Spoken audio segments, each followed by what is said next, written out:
Welcome to Sleepy Boring Ancients. This is a quiet, slow story made for rest. The sound is pure rain. The tone is neutral and steady. You can sit back. You can adjust a pillow. You can soften any lights around you. No rush, no goal. Just a simple night in a calm place. We move at an even pace. The words are plain and gentle. Nothing urgent happens here. Only small steps. Only small tasks. If you wish, let your body be still. If you wish, let your thoughts drift like fine mist. The world is calm. That is enough. If you enjoy the story, don't forget to subscribe. The night begins with rain. It is steady and soft, like thin threads on old stone. A door closes, quiet and careful. The air inside the silent archives is dry and cool. The halls breathe a long, low hush. The world outside fades. The walls hold the hush. The rain is a far sound. A patient librarian steps in from the entry. Their steps are slow. Their breath is even. A routine waits. Nothing hard, nothing fast. Just keys on a ring. Just lamps by the walls. Just a folded cloth. Just a plain ledger on a front table. Simple tools, set to simple tasks. The stone corridor is straight and wide. The floor is clean and firm. The lamps are cold and dark, their glass clear and dull. The librarian pauses to listen. The rain keeps time. No other sound. No hurry at all. They set the keys down, flat and neat. They place the cloth by the ledger. They place a small oil tin by the first lamp. Each move is even, and each item has a place. A long breath in, a long breath out. The mind settles with the room. The aim is care. The aim is order. The aim is patience. There is no score to reach. There is no test to pass. One small task, then the next. The work is quiet by design. The librarian checks the wick box at the corner. Wicks lie there in a straight row, cut square and clean. The lamp tools sit beside them. A trim hook, a glass lift, a small snuffer. The librarian's hands move with an old habit. Open. Check close. Count to 3. Move on. In the ledger, a blank line waits for the date and the first mark. It can wait longer. First, the light. The room wants a soft glow. Not much, just enough to make edges mild. The first lamp stands beside the front table. The librarian rests a hand on its base, and the night shift begins. The first lamp is simple. The librarian lifts the glass, slow and steady. No clink, no rush. The glass rests on the table, rim up. The wick sits straight in its holder, square at the top. A gentle pinch tests the edge. Dry, even, good. The oil level is checked with a small tilt. The surface moves like a quiet pond. Enough oil for a long night. A match is not used here. A small taper waits in a brass cup. The librarian touches the taper to the pilot flame kept in a tiny, sheltered niche near the table. The pilot flame is small and constant, a quiet promise. The taper catches a small, clean glow. The librarian brings it back with a steady hand, like carrying a sip of light. The wick meets the flame. It takes without fuss. A calm, round flame rises, no higher than a fingertip. The librarian lowers the glass, slow, and turns it so the seam faces the wall. The light finds the stone and turns it warm. Shadows soften into round shapes. Edges turn kind. The second lamp stands 2 paces down the aisle. The steps are even. The eye checks the glass. A fine trace of soot sits near the top. The cloth is folded twice, then once more, making a firm square. A single wipe inside the glass. Slow. One turn of the glass. A second wipe. The soot is gone. The wick is a touch long. The trim hook lifts one small curl. The curl falls away.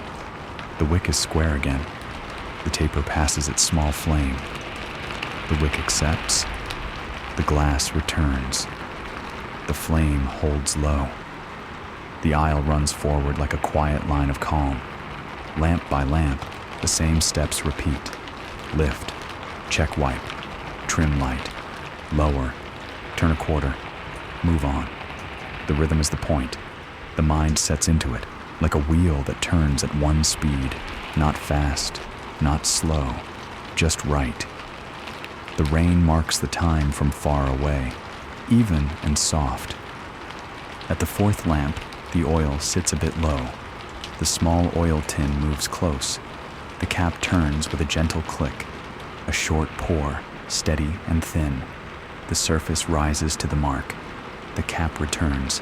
Cloth under the spout, a careful catch of any stray drop. No stain left behind. The wick's top is pale. It will need a moment to drink. The librarian waits, counting to 20 in a quiet way, then brings the taper and lights. The flame forms round and calm. The fifth lamp's glass shows a faint fog. The cloth meets it. A breath on the glass warms it, and the fog clears. The librarian turns the glass a quarter turn to share the future soot with new sides. The base is tested with a light touch. Firm. No wobble. Good. Each small task repeats across the hall. Where a lamp leans, the librarian squares it to the wall line. Where a wick frays, it is clipped back to a neat edge. Where a hinge feels stiff, it is opened and closed twice, then once more to ease it. Where dust lies, the cloth folds to a fresh edge and lifts it away with one pass. The pattern holds. Hands move with soft care. Nothing is forced. Nothing is skipped. Light gathers in small islands along the aisle. The floor shows its grain. The stone shows its tiny pits, like stars set into calm rock. The shelves stand in rows, steady as trees in a windless grove. Between lamps, the shadow is not sharp, only gentle shade. The eyes do not strain. They simply see. At the end of the first aisle, the librarian pauses. A slow breath in, a slow breath out. The taper's flame is pinched out with the snuffer, then brought back to the pilot niche for a relight. The flame returns, small and sure. The tool is placed to the right of the niche, same place as always. Order saves steps later. Order saves thought as well. There is peace in not having to search. The second aisle repeats the same calm. Lift, check wipe, trim light, lower, quarter turn, move on. Once, a tiny bead of carbon clings to a wick edge. The trim hook lifts it away. Once, a drop of oil rests on a base ring. The cloth catches it. Once, a glass rings faintly. The librarian quiets it with a slower set down. Each thing is met in the same tone. Steady, simple, done. By the fourth aisle, the space holds a low, even glow. No bright spots, no dark holes. The lamps breathe together. The rain keeps its soft thread through the stone.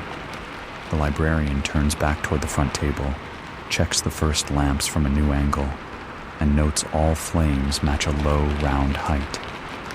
A hand moves down, turns one wheel a hair lower, another a hair higher, until the line feels even to the eye, and the room feels like a single, gentle pool of light. The taper's tip is trimmed with 2 careful snips, so the small flame will stay clean. The pilot niche is closed with its tiny door. The cloth is folded back to a new clean edge. The tools return to their places. The librarian rests both hands on the table, letting the body be still for a count of 10. The lamps hum in their quiet way. Not a sound, but a sense, like a calm breath the room takes and holds. The lighting is done. The night has its soft shape. The next small task can wait one more breath. There is no rush here. There is only the steady line of care, The front table waits with its quiet tools. The ledger rests at the center, leather worn smooth at the corners. The librarian draws it close with both hands. The cover is clean, the spine sound, the thread lines straight. A small cloth passes once over the cover, just to lift any dust that might cling. The cloth folds back to a fresh edge. The hands pause, then open the book. The paper inside is thick and pale. The first page of the night is blank, except for a faint rule at the top. The lines below are calm and even. The rain writes its soft pattern in the distance, while the lamps hold their low light. A simple quill lies in a shallow tray, its point shaped true. The ink sits in a small capped well. The cap turns slow. The well opens. The ink is dark and still. The librarian lifts the quill, tests the weight, then sets it down. The small blotter pad is checked. The edge is dry and clean. The quill's point meets the ink, not deep, just a kiss, then taps twice on the rim to leave what is extra behind. The date goes first. The numbers are simple and plain. The hand moves with care, each stroke steady. The line reads clear. The quill lifts. A breath waits. The ink settles and grows matte. Below the date, a narrow space marks the place for tasks. The librarian writes the first line. Lamps lit, front to east, low, round flame. The words are sparse on purpose. No flourish, only what the mind needs to know later. The quill moves left to right, easy and sure. The letters sit in a row, small and calm. The blotter meets the line, one gentle press, then lifts away. A second line waits. Dusting, northern stacks. The librarian pauses before the word northern, then writes it slow, as if placing the word on a shelf where it fits. Beneath that, sorting, loose papers, central table. A light margin mark is drawn, a small circle to hold a note later. The ink is given time to quiet. The quill rests across the tray, point toward the ledger, ready when called. The ledger holds a space to the right of each task. It is meant for the final mark, a single sign that says, done. The librarian looks at the left edge, then draws a neat bracket that will gather the night's small work together. The bracket is not a command. It is only a frame. The mind likes frames. The eyes like to see where a thing begins and where it ends. The next lines appear with the same even tone. Check scroll seals, north aisle. Repair, if cracked, mark and carry. Trim wicks, first 2 rows. Strings, drawer count and coil. Each line opens a small door in the mind. Behind each door is one simple task, already known, already shaped by habit. The ledger makes them visible, so the mind does not have to hold them all at once. That is mercy for a long night. The librarian reads the page from top to bottom. Nothing is loud. Nothing pulls. The page feels balanced, like a shelf with equal weights on each side. A tiny square is drawn at the bottom right. It is for any small change that might show up. A loose peg, a worn corner, a note to leave for the day shift. Leaving space now saves space later. That is the quiet logic of this room. The quill's point is checked with a soft twist between finger and thumb. A hair's width of ink darkens the tip. The cap returns to the inkwell, turning until it sits firm. The quill goes back into its tray, angle matched to the tray's edge. The blotter returns to the upper left of the ledger page, just touching the margin, not the words. The ledger closes halfway, then opens again to make sure the hinge is easy and the page lies flat. It does. A slow breath in, a slow breath out. The librarian smooths the paper with the back of the hand, palm hovering, not pressing. The page is ready to receive the night. The cover is eased down, and the book is set slightly left, leaving room for the cloth and the small tools that will pass through this spot again and again.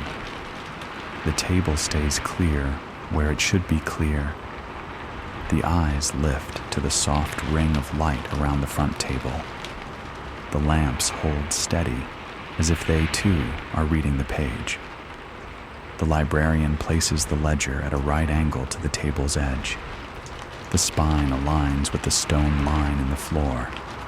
The ring of keys moves to the top right, not touching the book. The small pilot niche waits behind its door. The taper sits in its cup, trimmed and calm. The ledger has its marks.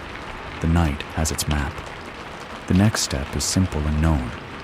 A pause here is allowed. In the pause, the room feels even, and the work feels light. The librarian stands, smooths the cloth to a new clean edge, and turns toward the northern stacks. The rain keeps time. The page waits, patient as stone, ready for the next small line. The walk to the northern stacks is slow and straight. The floor is smooth here, and the air is cool. The rain threads its soft sound through the stone. The shelves rise in calm rows, wood dry and firm to the touch. Each shelf holds scrolls, their caps lined in a neat front edge.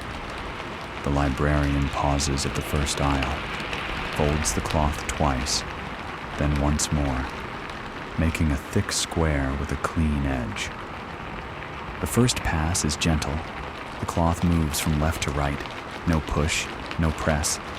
Dust lifts like fine gray breath and settles again, softer, quieter.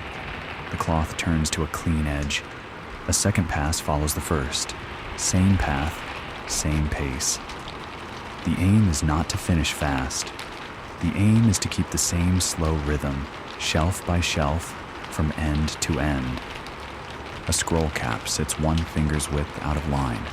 The librarian nudges it back until all caps meet the front in one smooth row. The hand checks the edge with a light brush. Square. Even. Good. The cloth folds to reveal a new clean band. The motion repeats. Set. Wipe. Turn. Wipe.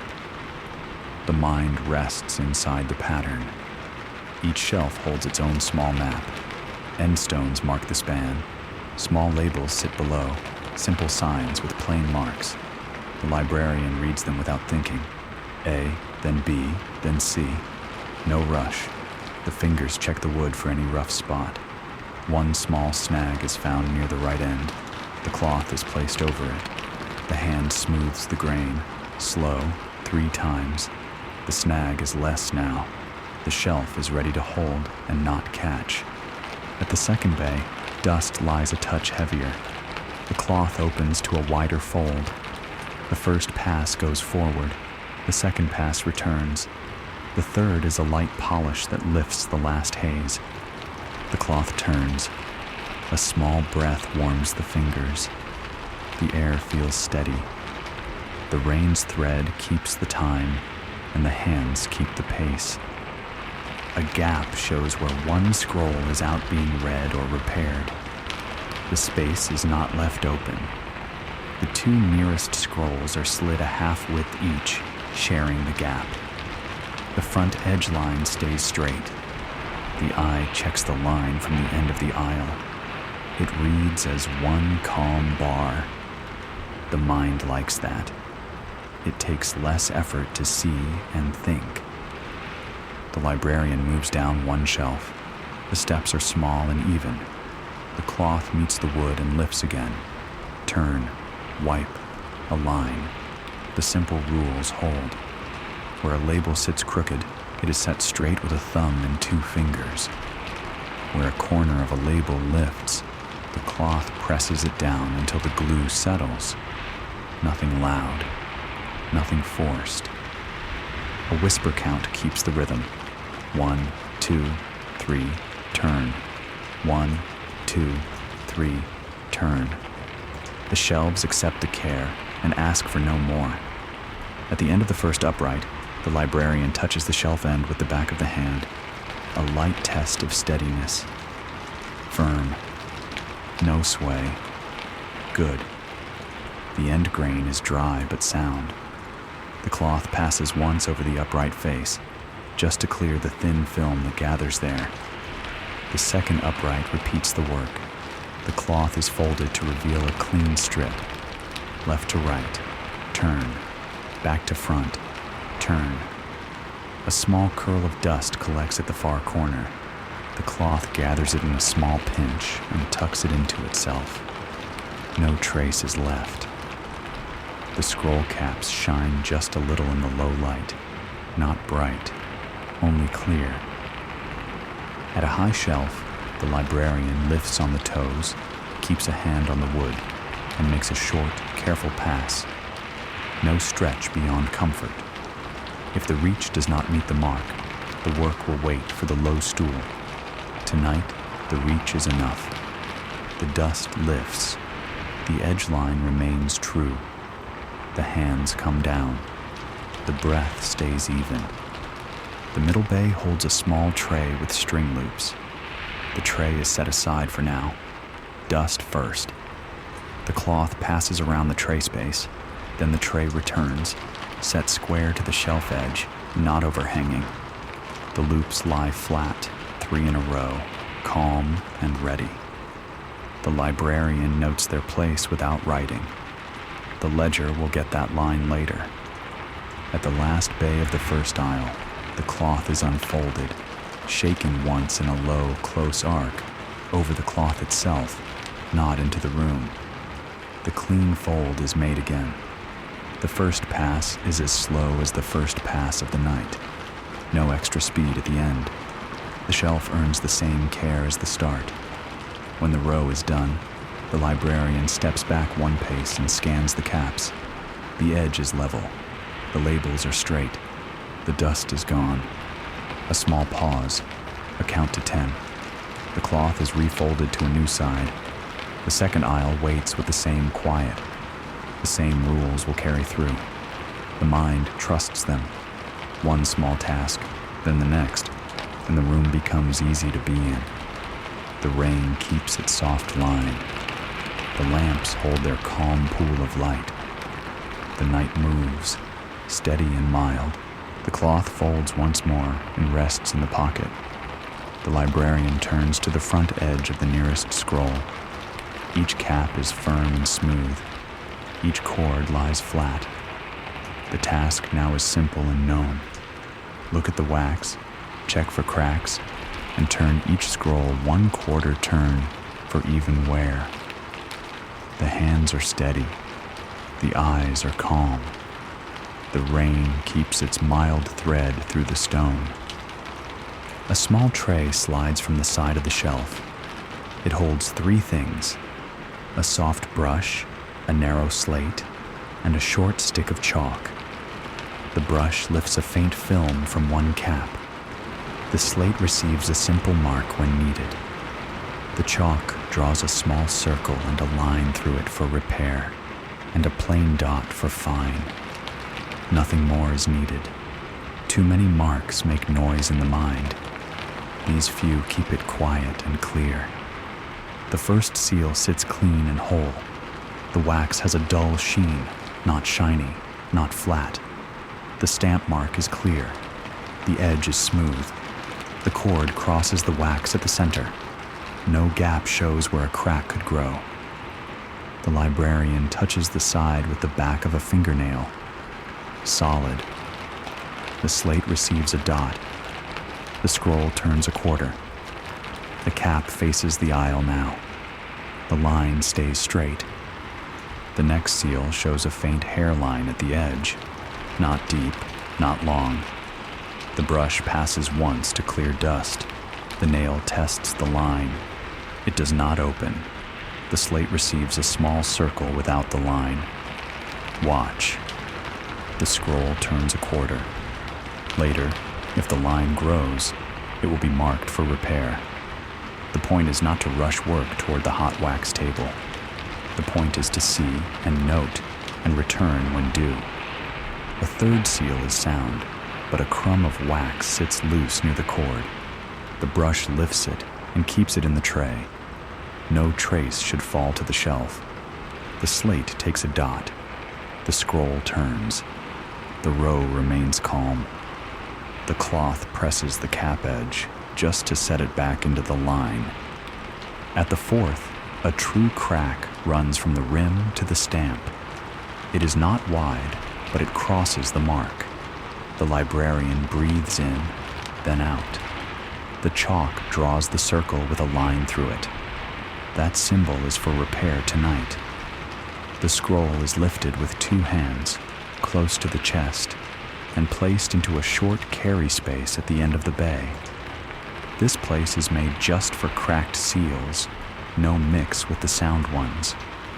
The mind likes that sort of boundary. The shelf stays as a shelf. The repair work stays as repair. The fifth and sixth seals are fine, dots on the slate, quarter turns. The rhythm holds. Where chords look dry, the brush passes to free any grit. The wax is not cleaned with oil or spit here. That would leave a film. Dry brush only. A rule like that keeps work simple and sure. The seventh shows a chip missing at the rim. The crack does not cross the stamp, but the chip leaves a weak point. The chalk makes the circle with a line. The scroll joins the first in the carry space. The librarian touches both with the back of the hand, a quiet promise they will go to the repair table in order. First marked, first fixed. A light whisper count helps the body keep pace. 1 to 10, over and over, seal to seal. At each 10, the librarian pauses, looks at the line of caps, straightens one chord, and lets the mind rest for one breath. Then it begins again. 1 to 10. Dot or circle. Turn. Move on. Halfway down the aisle, the tray has 3 small wax crumbs in one corner and 2 marked scrolls in the carry space. The slate shows 7 dots and 2 circles with lines. That is a normal spread for a night like this. Not heavy. Not empty. The room likes enough. At one scroll, the stamp mark is faint from an older press. The librarian does not deepen it. That is not tonight's scope. A faint stamp with a whole seal still holds. The slate takes a dot. The scroll turns a quarter. The front edge remains even. At the end of the first bay, the carry space holds 3 cracked seals. One more joins them 2 shelves later. That makes 4, just right for a single trip. The librarian lifts them with both hands, holds them close, and walks them to the repair table, setting them in a straight row on a soft pad. They will wait there. The ledger line for repairs is already written. The night has room for them. Back to the aisle. The tray returns to the shelf. The work resumes. Look. Brush test. Mark. Turn. The rain keeps time. The lamps stay mild and round. A final scan down the row shows each cap aligned, each chord flat, each seal seen and known. The tray slides back to its niche. The chalk rests in the groove. The slate's marks will move to the ledger later, but for now, they can stay where they are. The librarian stands quiet for a count of 10. The shelves look lighter, as if the care removed a weight. The hands feel steady. The mind feels clear. The work moves on, not rushed, not slow, just even. The next aisle waits with the same kind face. The repair table sits in a quiet niche, close to the north aisle but apart from the shelves. It is a flat, low surface with soft light and steady air. A clean pad lies in the center. The librarian spreads the pad with both hands, smoothing it from left to right, then top to bottom. No wrinkles remain. The table feels ready, calm and square. 4 scrolls wait from the carry space. They come one by one, held close and set down in a neat row. Each one rests on the soft pad, caps level, cords flat. A small space stands between them so hands can move with ease. The librarian counts, 1 to 4, low and even, then pauses. The tools arrive next. A folded cloth opens to a clean half and lays at the top edge. A small bowl sits to the right. It holds warm water, not hot, not cold, just mild. A soft brush rests across the rim, bristles toward the pad, handle toward the hand. The narrow slate from the shelf sits at the upper left, its marks facing up. Beside it, the chalk rests in a groove. A short tin of wax remains closed for now, set at the far right where the light is kind. The seal ring sits beside the tin, its face clean, its edge smooth. All pieces have a place. The line they form is simple and clear. The librarian moves the cloth 2 finger widths closer. The cloth is for dust. It meets only the caps and cords, not the wax. Dry cloth, dry brush, no mixed use. That keeps the work honest and the mind free. A small breath marks the start. The first scroll sits leftmost. The crack runs from rim to stamp. The brush lifts a faint haze from the cap. The cap does not turn yet. The crack should not be pulled by the brush. The cloth edges the cord and lifts a tiny grit. The water bowl waits. The brush dips once, then taps the rim. But tonight, the brush stays dry. The seal will not like moisture. The bowl is meant for fingers if needed, not for the wax. The tin of wax is still closed. The librarian leans in and looks at the crack from 2 angles. The stamp mark is clear. The cord crosses true.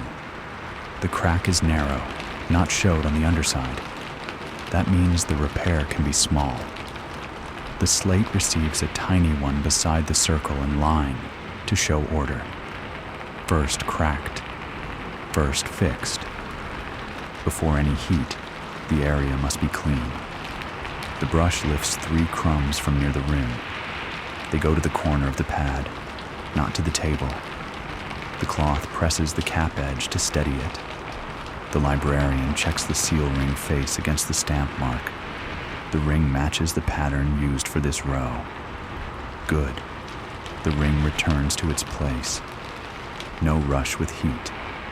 Set up first. Steps in order. The second scroll shows a chip at the rim, tiny but real. The brush clears the edge. The slate takes a 2. The third is sound in shape but thin at one side. It holds, yet it wants strength. It takes a 3. The fourth has a crossed line close to the cord. It needs a full reseal across the cord. It takes a 4 numbers steady the path. One by one, in that order, the work will go on. The bowl is nudged a finger's width right, making room for the wax tin to open clean. The librarian opens the tin with a gentle twist. The lid lifts without scrape. Inside, the wax sits smooth and pale, with one shallow pool from last use. A pilot flame cannot live here. This station stays cool. Heat comes from a travel taper brought from the front, but not yet. First, a dry fit with the ring. The ring faces the first stamp. The hand learns where to press and how the pattern will sit once the wax is soft. The ring returns to the cloth. The cloth folds to reveal a new clean edge. Now the repair row is arranged, left to right, scrolls 1 through 4. Above them, cloth, slate, chalk. To the right, bowl, brush, wax, ring. The taper cup sits at the far right, empty for now. The librarian fetches the taper from the pilot niche, keeping the flame small and low, and brings it to the table. The cup receives it. The flame sits calm. The wax tin moves closer, 2 finger widths from the flame, not touching. Warm, not hot. The wax should soften, not run. The hands rest, palms down on the table edge, for a count of 10. The room holds steady. The rain keeps its soft line against the stone. The lamps glow round and low, friendly to the eyes. The table breathes like the rest of the room. The scene is plain and kind. A light test with the tip of the wax shows it is ready to take a small press. The librarian caps the tin again for a moment. The ring's face is checked one last time. The brush is clean. The cloth is clean. The slate is near. The order is clear. Everything is set. Nothing is bright. Nothing is fast. The table is ready for the first seal. The work can begin, slow and sure, with no strain and no noise. That is the way this room stays safe.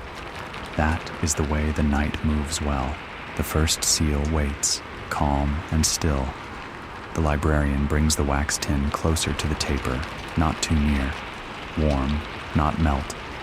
The lid opens and rests on the cloth. The ring sits ready on its face, edge clean. The brush clears one last faint dust from the rim. The hands are steady. A small bead of wax is needed, no more. The librarian tilts the tin a finger's width toward the flame, then back. The surface grows soft at the top. The spoon edge at the tin's lip gathers a tiny crescent, smooth and pale. The bead moves to the crack, set right where the rim meets the stamp line. The wax rests there, not pressed yet. The breath stays even. The ring lifts. The face finds the stamp again. A slow, straight press seats it over the soft bead. No twist, no slide, just weight, held for a count of 30 in the mind. 1 to 10, then 1 to 10, then 1 to 10. The wax spreads into the hairline, quiet and sure. At 30, the hand eases up. The ring lifts straight. The surface shows the clean mark, the line sealed. The crack no longer speaks. A close look follows. The edge is smooth, no ridges, no shine puddle. The seal reads whole. The slate gets a soft line through the one done. The scroll rests as it is. It will cool on its own. The second seal has a chip at the rim. The wax must bridge the gap. The tin warms the same way. Tilt toward, tilt away. The spoon edge takes a wider bit, still small. The bead sits across the chip, like a gentle cover. The ring comes down slow, centered on the stamp, and holds. 30 in the mind. The wax settles into the chip and meets the old rim. When the ring lifts, the edge looks true. A fingertip passes close, not touching. The eye sees the curve is even now. The slate gets a line through the two. The third is thin on one side. It does not need a new mark, only a narrow band. The bead is smaller still, just a breath of wax. The ring kisses the face of the stamp and rests. Count to 20 this time. The wax bonds the thin side to the strong. The stamp stays clear. The seal feels balanced. The slate crosses the 3. The fourth has a crossed line near the cord. That calls for a careful bridge. The cord should not be glued to the face. The brush clears grit from the cord. The wax warms just a little more. 2 tiny beads, not one, are set on either side of the cord, like 2 small moons. The ring lowers, firm and square, held for 30 and a breath. When it lifts, the wax meets both edges and leaves the cord free. The stamp is bright. The crack line is gone. The slate crosses the 4. Now the ring face is checked again on the cloth. No clinging film. A quick dry wipe clears the last hint. The wax tin lid turns on, snug but not tight. The taper rests in its cup, flame low and kind. Each seal cools at its own pace. No rush. The librarian waits, hands flat on the table edge, counting to 30 for each in turn, then lightly tests each rim with the back of a nail. Solid, solid, solid, solid. All four hold. The cloth folds to a clean edge. It passes once around each cap to lift any fine dust that drifted during work. No wax is touched. The scrolls return to the carry space in the same order they came. 1, then 2, then 3, then 4. The row stands straight. The table clears in the same calm order. The ring to its tin side. The tin to the far right. The brush across the bowl rim.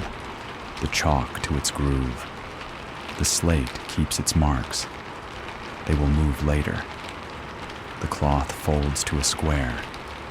The taper is lifted and walked back to the pilot niche. The tiny door opens. The small, steady promise meets the taper's tip. The flame passes clean, then the taper rests in its cup by the front table. The pilot door closes with a soft click. The room keeps its even light. Back at the repair table, the pad is smoothed once more. The hands move left to right, then top to bottom.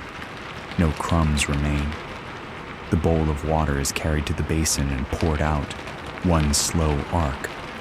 The bowl dries with the cloth and returns to its place, rim down. The librarian lifts the first repaired scroll and returns it to its shelf. Two hands, close to the chest, steady and square. The cap meets the front line.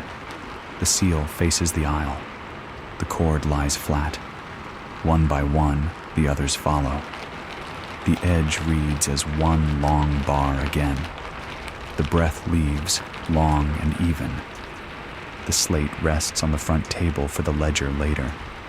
The repair table stands empty, ready for the next time. The rain keeps its soft thread. The lamps stay low and round. The room feels lighter by a small, good weight. The routine holds. The night moves on. The shelves of tablets wait in quiet rows. Clay rests heavy and sure. Shapes are simple. Faces show shallow signs and small marks. 5 tablets make a row. 5 rows make a span. The light is low and even. The rain keeps its soft line in the stone. The librarian stands at the first row and looks. The eye follows edges first. Are they square? Are they level? One tablet sits a finger's width ahead of its neighbor. The hand nudges it back. The front edge meets the line. The row breathes easier. Chips are next. Clay remembers touch and time. A corner shows a small flake gone. Not deep, not fresh. The librarian notes it in the mind and tests the seat. It holds, no tilt. The cloth folds to a clean edge and lifts a faint dust from the face. A slow breath in. A slow breath out. Touch is light here. Clay should not be dragged. A finger under the bottom edge is enough to ease a shift. The tablets trade places in a simple pattern to shareware. Inner for outer, outer for inner. Center stays as anchor. The move goes one at a time. No stack, no lift higher than the shelf. Slide a thumb's width, then rest. Check the face, check the line. Labels are small and plain. One sits a hair low. The librarian straightens it with a soft press. The glue still holds. The cloth smooths the air around it, as if to lay the quiet back in place. The row now reads as one. 5 faces, level, calm. The second row has a tilt in the middle. The shelf is sound and firm. The tilt is in the tablets themselves. The order shifts to balance weight. Heavy moves inward. Light moves one place out. The front edge stays square. The space between faces remains the width of a little finger. That is enough room for air and for hands later. A chip at a lower corner shows a bright clay heart. It needs notice, not alarm. The librarian turns that tablet so the sound corner takes the outer seat, and the chipped one looks inward, where it will be touched less by passers. Care is a small change like that. The mind feels the room grow easier. A dry brush on the shelf collects a thin film the cloth should not press into the clay. The brush pulls it into a little line, then the cloth lifts the line away in one slow pass. No grit remains under the tablets. The base is like clean stone. The third row is taller by a finger. These tablets bear long faces with long signs. The light catches the shallow grooves. No reading now, only setting. The first and last sit true. The middle leans toward the right. The hand shapes a small cradle from a thin strip of linen, folded twice, and sets it under the slight low edge. The tablet rests better. The face returns to level. No wobble. The strip is the same color as the shelf, quiet under the clay. The librarian checks for sound. A finger's tap near a corner tells a note. Safe. No hollow ring. Where a faint tick hints of a hairline, the tablet is slid one place inward. The face is not touched. Only the sides and base feel the hands. The breath stays even. At the end of the first shelf span, the eye scans left to right and back. 5 rows, each of 5, like small fields after rain. The space ahead is even. The gaps between rows are the same as a thumb's width. That keeps shadow bands mild. The mind settles. The next span repeats. Work goes in the same simple order. Edgeline, chips, swap, seat, brush cloth. Listen. Sometimes the pattern pauses. A label curl lifts at one corner. The cloth warms it. A press holds it flat. Sometimes a grain of sand rests under a base. The brush finds it and frees it. The clay thanks the lack of grit. It will not grind. By the third span, the rhythm is part of the body. Slide in, nudge out, press down, lift the cloth, turn the linen. Keep the rows as 5. Keep the rows as calm lines. The rain keeps its soft count outside, and the hands keep a count inside. 1 row, 2 rows, 3 rows, 4, 5. Then a small pause. A faint mark on one face shows an old scrape. The scrape does not harm the sign. The librarian brushes dust from the groove and leaves it be. Fixing is not the task here. Balance is. The tablet finds its least touched place and rests. At a high shelf, the librarian brings the low stool. No reach past comfort. The stool waits steady. 1 step up. One hand holds the upright. The other moves a tablet no more than a thumb's length. The face returns to level. The stool returns to its place. By the final span, the rows look like quiet lines on a page. The front edges agree. The labels read in a mild order. The chips face in where they will not catch sleeves. The light makes a soft band across the faces, and there is no glare. The librarian steps back 1 pace, then 1 more, and looks again, left to right. The room answers with a simple yes. The hands find the cloth and fold it to a clean edge. The brush returns to its hook. The small linen strips rest in their tray, ready for the next small need. The tablet rows stand as a steady wall of thought, but tonight they ask for nothing more. The librarian stands still for a count of 10. The rain keeps time. The lamps stay round and low. The night moves on, even and kind. The walk to the eastern aisle is slow and simple. The floor here is smooth and dry. The rain keeps its soft thread in the stone. The lamps give a low, even band of light along the shelf fronts. The air is cool. The wood is quiet. The cloth is folded to a clean edge. Once, then twice, then once more, making a firm square. The librarian stands at the first bay and looks. Top shelf first, then middle, then lower. That is the order. It is easy to keep. The mind likes that. It saves effort. The top shelf takes the first pass. The cloth moves from the near end to the far end, light and level. No press, no rush. Dust leaves the wood like a thin gray breath and settles in the cloth. The cloth turns to a clean edge. A second pass follows the first path. Slow, even. A third pass smooths the grain with barely any touch. The shelf reads clear.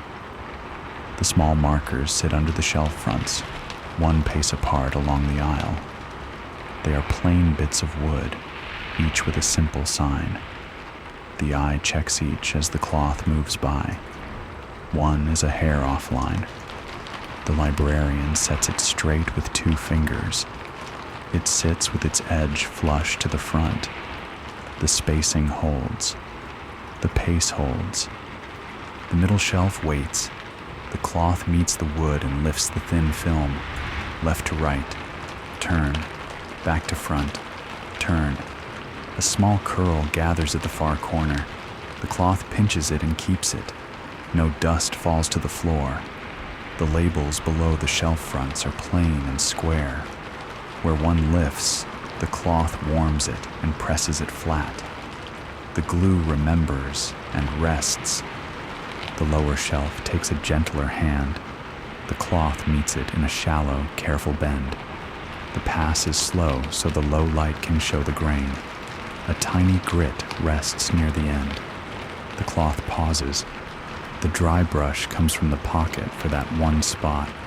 2 soft strokes only. Then the cloth lifts the line. The shelf looks calm again.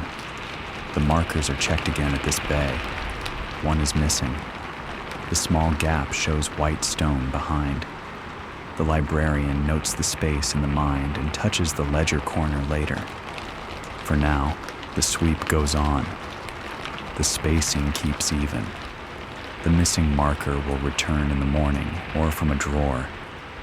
The room can hold that open space with ease. At the second bay, the top shelf carries a faint fog of dust. The cloth opens to a wider fold.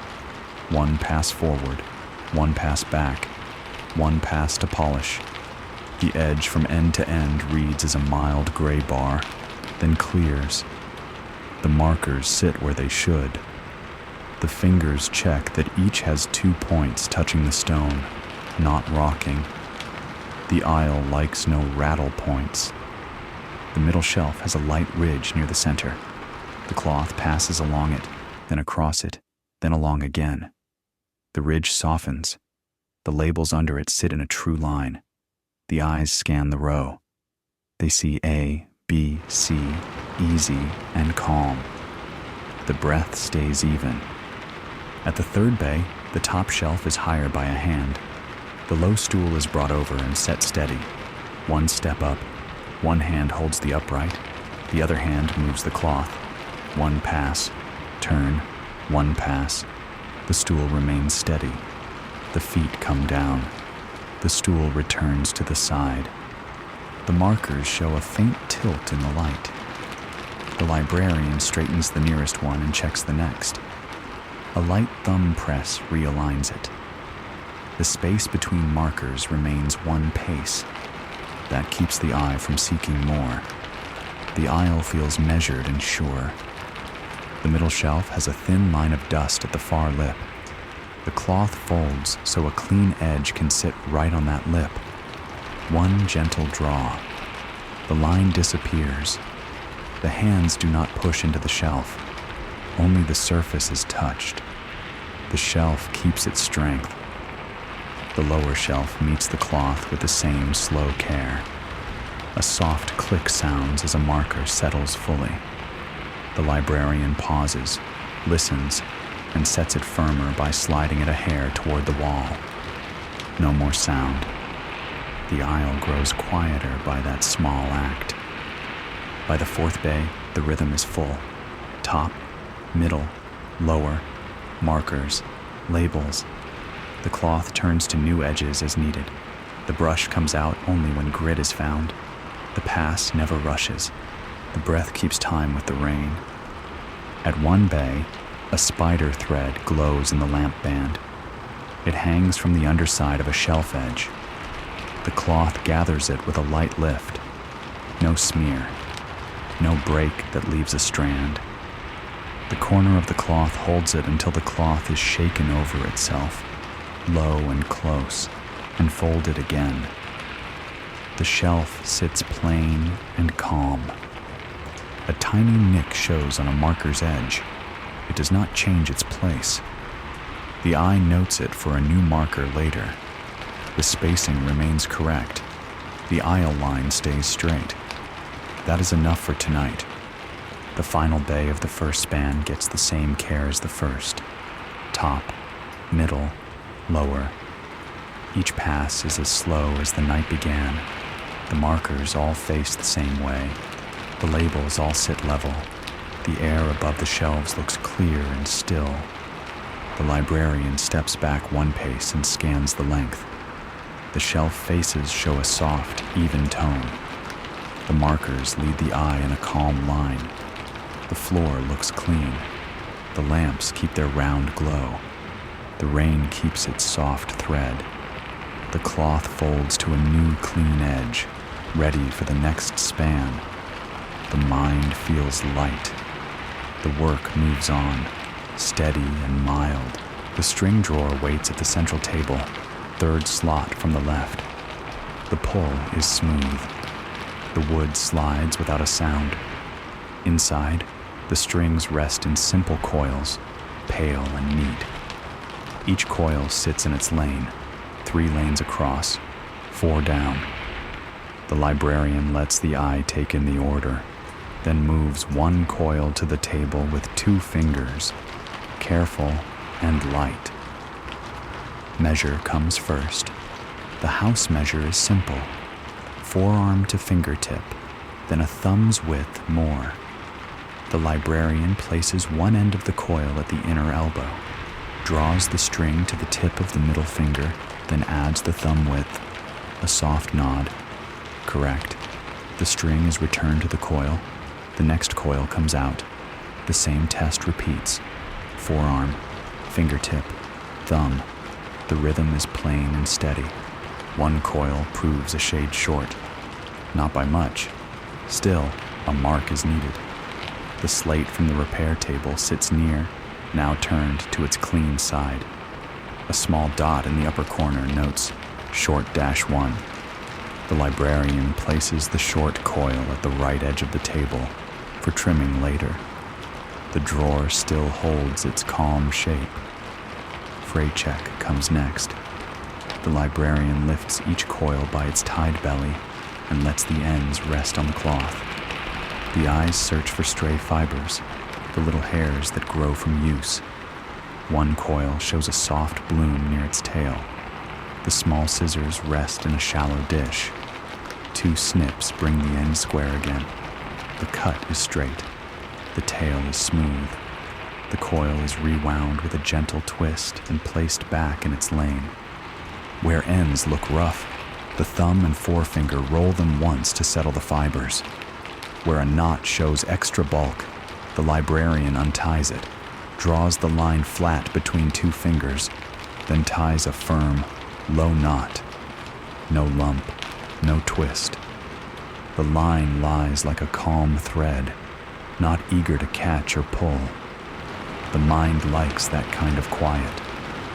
Count follows. The ledger's string line asked for a drawer check and 3 spares. The drawer holds 9 coils in the first 2 rows, then 4 in the third, 3 in the fourth. The librarian counts in a whisper from left to right, top to bottom. 1 to 9, then 1 to 4, then 1 to 3. 16 in all. That is enough for the weak and more. The whisper settles. Spare loops begin. The librarian draws a fresh length from the spool that lives beneath the drawer in its own small bay. The spool turns with a soft resistance.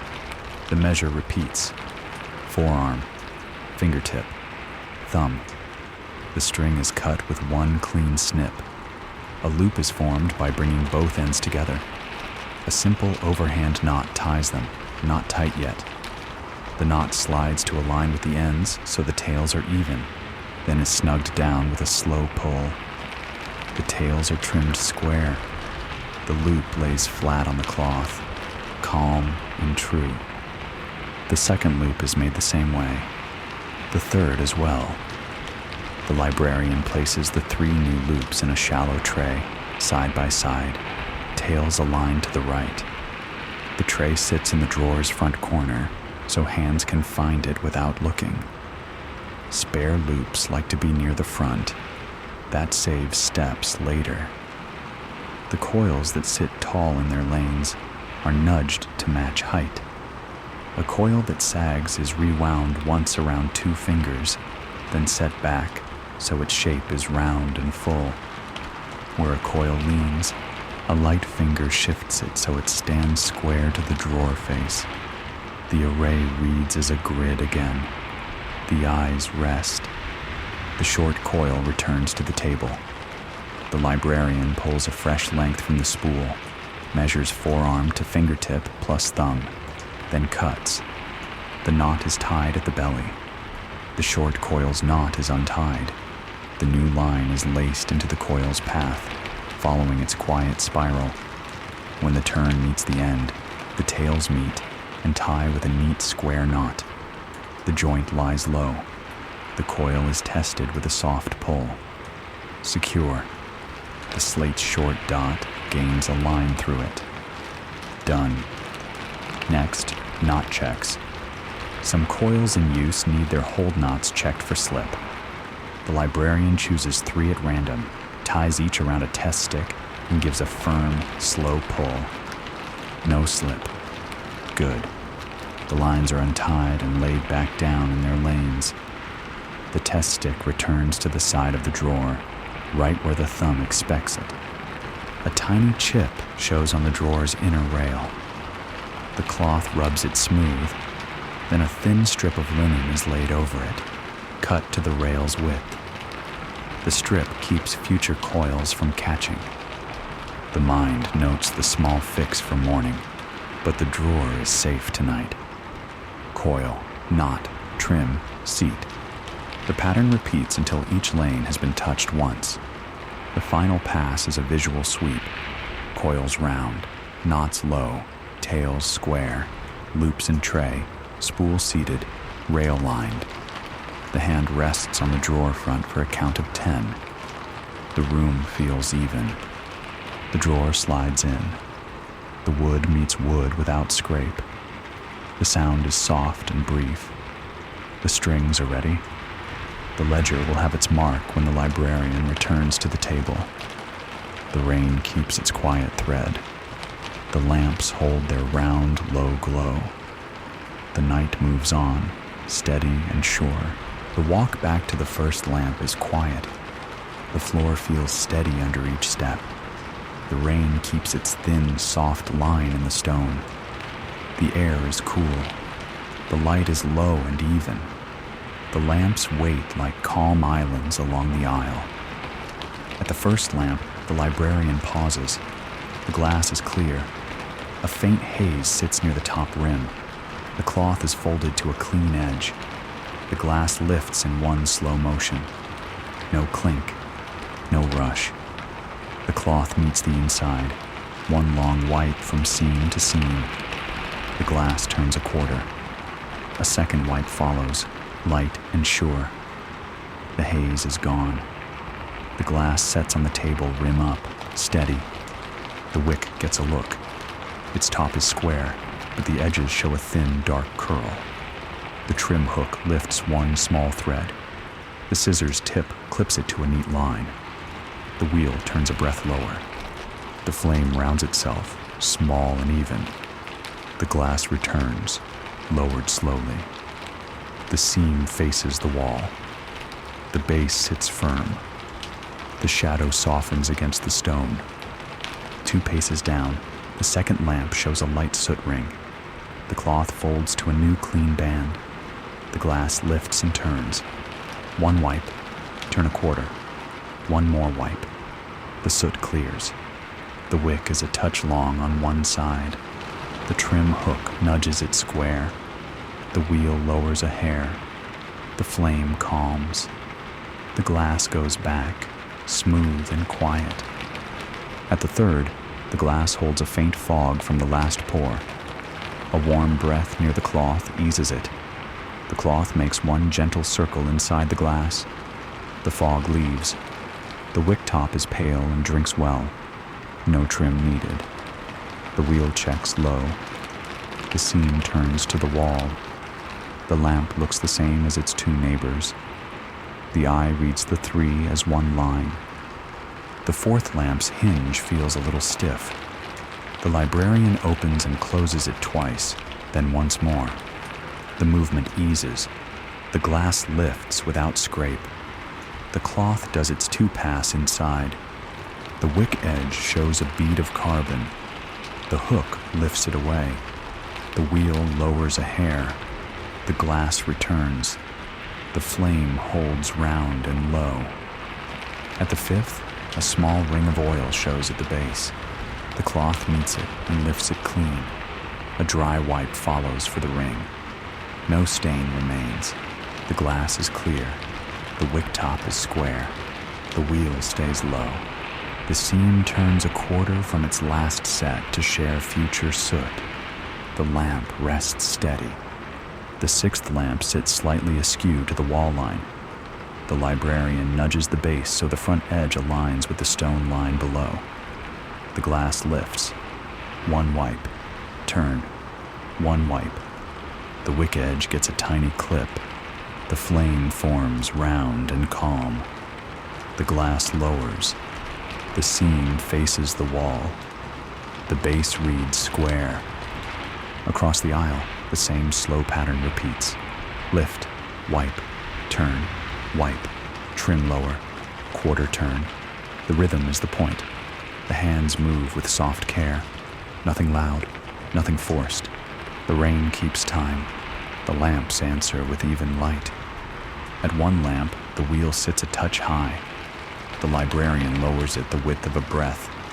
The flame shrinks to match its neighbors. At another, the flame is a shade low. The wheel raises a hair. The line evens. The eyes feel no pull. The mind rests. The taper in its cup comes along for 1 small task. A wick that cooled too low is relit with a clean kiss. The taper returns to the cup. The pilot niche door stays closed. The small flame near the cup stays trimmed and kind. The glass edges collect a faint ring where fingers set them down. The cloth folds to a fresh edge and gives each top rim a light, single wipe. No more than needed. The glass stays clear. The hands keep the same pace. Halfway back to the front, the librarian steps to the center line and scans both rows. The flames sit at the same round height. The seam lines are turned at different quarters, so soot will share. The bases look square to the floor lines. The aisle reads like 1 soft band of light. That is the aim. A small slate mark waits in mind. Lamps trimmed. The words will go to the ledger soon. The hands move on. The last 2 lamps at the end of the row get the same calm care as the first 2 at the start. Lift, wipe, turn, wipe, trim lower, quarter turn, done.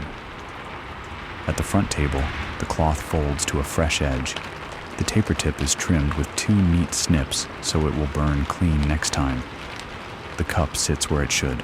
The pilot niche remains closed. The tools settle in their places. The ring of keys rests top right, not touching the ledger. The librarian stands still for a count of 10. The room feels even. The light feels low and kind. The rain keeps its thread. The lamps hum in their quiet way, not a sound, but a steady sense. The hands relax on the table edge. The breath leaves slow. A small line waits in the ledger. The mark will be simple. Lamps trimmed, first to fourth aisle, low, round flame. The page will like that. The work moves on, easy and sure. The night keeps its calm shape. The central table waits in its quiet ring of light. The surface is clear, except for a shallow tray, 3 empty bins, and a small weight to hold a stack from sliding. The librarian smooths the table once with the palm, then draws the first pile of loose papers from the right corner. Edges touch at uneven angles. Some sheets sit tall, some lean. None are torn. All can be set right. Sort by size first. That keeps hands from hunting. The largest sheets move to the left, one by one, laid so their long sides match. The medium sheets come next, stacked in the center lane. The small notes form a neat pile to the right. 3 simple sizes, 3 places. The eye rests. The top large sheet shows a soft curl at one corner. The cloth meets it with a light press and a slow, warm stroke, then a second. The curl eases down. The sheet joins its size pile, edges aligned. The next large sheet carries a faint smudge near the top. A clean square of cloth lifts it with a single, gentle pass. No rubbing, no spread. The smudge dims. The line of sheets remains calm. When 10 large sheets stand, the librarian taps the stack twice on the short side, then once on the long side. The edges answer by agreeing. Air leaves the stack with a soft sigh. The small weight rests on the top sheet for a count of 5, then lifts away. The stack holds its shape without press. Now size by size becomes order by sign. Each sheet carries a small topic mark in the top right, a plain circle for accounts, a square for maps, a triangle for notices. The librarian turns the large stack face up and lifts one sheet at a time, sending circles to the left, squares to the center, triangles to the right. The rhythm is steady.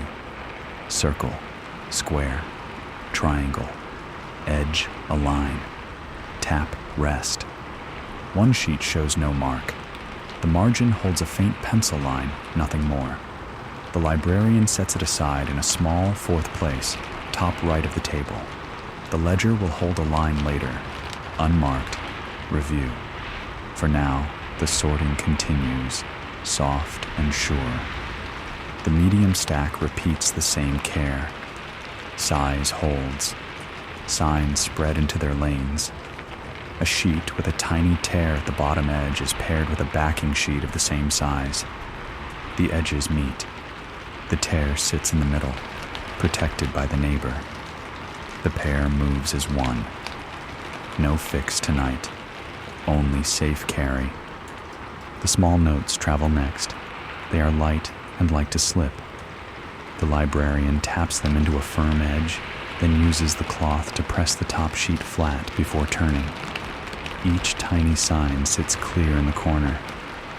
One lacks a sign, but carries a few figures. It joins the unmarked place, calm and known. When each size and sign have their piles, the table shows 9 small stacks in a simple grid. Large, circle, square, triangle. Medium, circle, square, triangle. Small, circle, square, triangle. 3 shallow bins wait to receive them. Left, center, right. The left bin will hold circles. The center, squares. The right, triangles. The labels at their fronts match the marks. The mind likes that mirror. It saves steps and thought. Before moving, the librarian smooths air from the large stacks again. Tap short, tap long, light hand on top. Then each stack slides, edges first, into its bin. Large circle left, large square center, large triangle right. The medium stacks follow, placed neatly on top of their large kind. Then the small stacks, top of each, aligned to the same front edge. 3 layers, 1 set per bin. The bins now show quiet walls of paper, front edges level like shelves. A thin string ties the tallest substack in each bin. The librarian measures forearm to fingertip plus a thumb, as before. The loop passes around the tallest stack and crosses once at the back. The knot sits low at the front edge, tails trimmed square. Not tight, only enough to keep lift and play simple. The smaller substacks need no tie. Their weight holds them. One stray sheet waits under the shallow tray. It is a medium square mark, slightly bent. The cloth warms it flat with 2 slow strokes. It joins its stack without protest. The tray lifts. The space beneath is clear. The tray returns to the upper left corner, ready to receive any small bits later. A single air bubble shows under the top sheet in the left bin. The librarian lifts its front edge with 2 fingers, presses along the sheet's middle with the cloth, and lowers the edge again. The bubble vanishes. The front edges meet the same line. Now the slate takes a brief note for the ledger. Central table, loose papers sorted by size, then sign. 3 bins set, 1 unmarked set aside. The unmarked pair moves to a small, shallow tray at the front right of the table, with a clean slip beneath it to keep edges square. It will wait for quiet review at the end, or for the morning. The weight returns to the back corner. The bins slide a finger's width back from the table edge, so sleeves will not catch them. The cloth folds to a new, clean edge and wipes once along the bare strip of table in front of the bins. No dust remains. The light along the paper faces looks soft and even. The librarian rests both hands on the table edge and counts to 10. The papers look calm. The bins read simple and sure. The rain keeps its steady thread. The lamps hold their round, low glow. This task is done. The night moves on, one small line at a time. The librarian leaves the central table and turns toward the long outer path. The ring of light fades behind, and a softer band follows along the stone. The rain keeps its thin, steady line. The night holds even. The walk begins at the north gate and will go once around, slow and sure. The first posts rise on the left, worn smooth by time and hands. The librarian reaches out and touches each shelf end with the back of the fingers. The touch is light, just enough to feel. Firm, firm, firm. No sway. Where an end feels a breath loose, the palm settles and presses down while the eyes check the pegs below. No shift shows. The mind notes the spot for a small test on the way back. The walk moves on. Light reflects on the stone in soft ovals. The floor shows a faint shimmer where the grain of the rock gathers the lamp band. The librarian steps in the center line between the shelves and the wall. The shoes make no sound. A thin ribbon of grit would betray itself here, but none shows. The cloth stays folded in the pocket. The air feels clear. At the first corner, a threshold stone lies across the path. The librarian slows. The edge is checked with the side of the shoe and the palm of the hand. No lift, no wobble. A fingertip finds one grain at the seam. The grain is picked up and tucked into the cloth. The line between stones reads level again. The rain's soft thread keeps time. The lamps keep their round, low glow. A small rug sits at the side niche. Its corner had a habit of curling in older nights. Tonight it lies flat. Still, the librarian smooths the edge once, thumb to forefinger, pressing the curl memory out. The rug's pattern is plain. Lines meet lines. The corner rests with ease. The mind likes a corner that stays put. Sleeves will not catch there. The wall meets the floor with a clean join. The librarian moves along, palm near the stone, eyes on the line where light fades into shadow. If dust had settled in a thin drift, it would show as a faint band. No band appears. The lamps must have done their part. The breath comes and goes, even as the steps do. At the eastern stretch, the air feels a shade cooler. The shelves here are deep, and the wall holds whatever chill the night keeps. The librarian places the back of the hand against the stone. Cool, not damp. Good. A damp mark would call for the basin's cloth and a note, but the stone is dry. The hand withdraws. The walk continues. 2 pegs mark the midpoint. The librarian pauses between them and listens. No drip, no draft, only the low rain and the small sense of flame. The head turns left, then right. The shelf ends sit square. The lines remain straight. The body stands still for a count of 10. The room answers with quiet. Farther on, a narrow doorway opens to a service alcove. The door is shut. The latch rests down. The librarian tests the handle. A soft lift, a soft drop. It holds. The threshold there is free of grit. The cloth stays in the pocket. The key ring does not move. The latch sits in its seat. Near the southern belt, the floor line dips a finger's width before it rises to the next span. The librarian slows and places a palm to the stone. Smooth. No chip. The light makes a soft arc across the bend. The steps follow that arc. Care lives in these small curves. The mind rests because the feet know where the floor bends. A low stand sits by the south stacks, holding a shallow tray for small finds. Tonight, the tray holds nothing.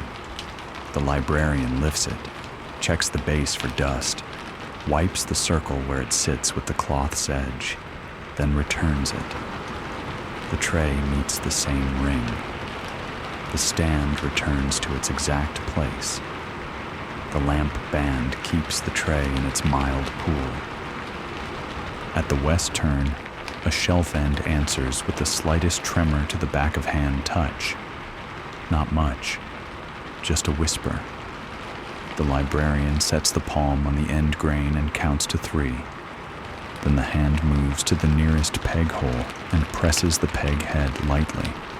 The shelf steadies. The note for the slate forms. Test peg, west 3rd. It can wait. The walk moves on. The north gate comes back into view. The mat lies flat. The edge meets the threshold, no gap. The handle receives a wipe with the cloth to lift a thin ring from fingers past. No shine remains. The squeak that used to live there does not speak. The latch moves smooth, then rests. The door stays as it should. One more lap for calm, but shorter now, only the long sides. The librarian walks the center line again, eyes down for stray grit. None shows. The shelf ends touch firm. The wall line looks even. The lamps draw the same soft ovals. The rain keeps its thread. The mind feels the room settle around the steps. Back at the front table, the hands rest on the edge for a count of 10. The perimeter holds. The shelves sit easy. The thresholds do not lift. The rug lies flat. The air reads clear. The ledger will get one small line. Perimeter. Touch. Light reflect. Shelf ends steady. Thresholds clean. The work can move on. The night stays even. The west niche sits a little apart, tucked where the stone bends inward. The light is lower here, a soft band that keeps the faces clear and the shadows mild. The rain holds its thin thread behind the wall. The air is still. The index tablets wait in calm rows, shallow and square, each one marked with simple numbers and small guide signs. The librarian stands at the front of the niche and looks. The eye follows the top row first, then the second, then the third. The order is numeric, left to right, 1 to 10, 11 to 20, 21 to 30. The mind runs the path without effort. It has walked this lane many nights. The fingers rest on the edge of the first shelf, then lift away. The work begins. The first tablet reads 1. Its face holds faint lines. The top edge sits true. The second reads 2. It is a hair behind the line. The hand nudges it forward until the front edges meet. The third sits square. The fourth shows a tilt to the right. The librarian shapes a small cradle from a folded strip of linen, lays it under the lower edge, and checks again. The tilt is gone. The face rests level. The row breathes easier. At 7, a faint crumb lies near the base. The dry brush lifts it away in 2 soft strokes. The cloth gathers the line. No grit remains under the clay. The base thanks the smooth stone. The breath stays even. The numbers advance. 8 and 9 and 10. Each face is wiped with a single light pass of the cloth, no more than needed. The signs remain plain and clear. The second row begins at 11, 11, and 12 sit side by side and square. 13 shows a small curl at a corner of its label. The cloth warms at once, then the thumb presses it flat. The glue remembers. The edge lies down. 14 is a shade proud of the line. It eases back with a finger at the base. 15 through 18 read true. 19 is set a half width too far from 20. The librarian slides 19 right, then slides 20 left, sharing the space. The row returns to one steady band. At 21, a mark is faint. The librarian traces the line in the air, not on the clay, letting the eyes learn it again without touch. The reading signs are the same as before. The care is the same as before. 22, 23, 24. At 25, the bass rings with a very soft note when the side is tapped. Not hollow, not loose, only thinner clay. The tablet is traded with 26, which holds a fuller sound. The pattern that spreads weight stays true. Stronger to the edge, lighter to the center. The front line remains square. A small tray waits in the niche. It holds 2 linen shims, a dry brush, and a short slate. The librarian draws the slate close and writes a simple note with the chalk. Index, row 3, 25 thin, now at center. The mark is plain. The chalk returns to its groove. The mind will move the line to the ledger later. The tablet faces show no change. They show only balance. The fourth row begins at 31. 31 to 34 sit true. 35 leans a breath to the left. The folded linen wedge returns, set under the low edge. The face levels. 36, 37, 38 follow in order. 39 wears a tiny chip at the outer lower corner. The chip is old. The clay beneath is calm. The librarian turns 39, so the chip faces inward, away from sleeves and passing hands. The label still reads clear. 40 sits last and square. The row reads as 1. Now the recount begins, soft and steady. The librarian whispers the numbers from the start. 1, 2, 3, and on, shelf by shelf. Each count meets a light touch at the base edge with the back of the fingers. Firm, firm, firm. At 17, the shelf answers with a breath of give, not sway, only a whisper. The palm settles on the end grain for a count of 3, then checks the peg head below with a light press. It holds. The mind notes it for the wobble test later. The count resumes. A faint dust line sits at the niche lip. The cloth folds to a clean edge and lifts the line in one slow pass. The air looks clear again. A stray spider thread glows under the lamp at the far upper corner. The cloth finds it and gathers it with a light lift. No smear, no strand left. The corner sits calm. Labels are checked once more, row by row. Where one rides a hair high, the thumb sets it level. Where a corner lifts, the cloth warms it and presses it down. The glue holds. The numbers read in one mild voice. 1 to 40, even and sure. The librarian steps back one pace and looks across the faces from left to right, then right to left. The gap bands between rows hold a thumb's width. The front edges agree. No tablet sits proud. No face leans into shadow. The niche looks like a small, quiet grid. The mind likes that kind of map. The tray returns to its place. The shims lie flat.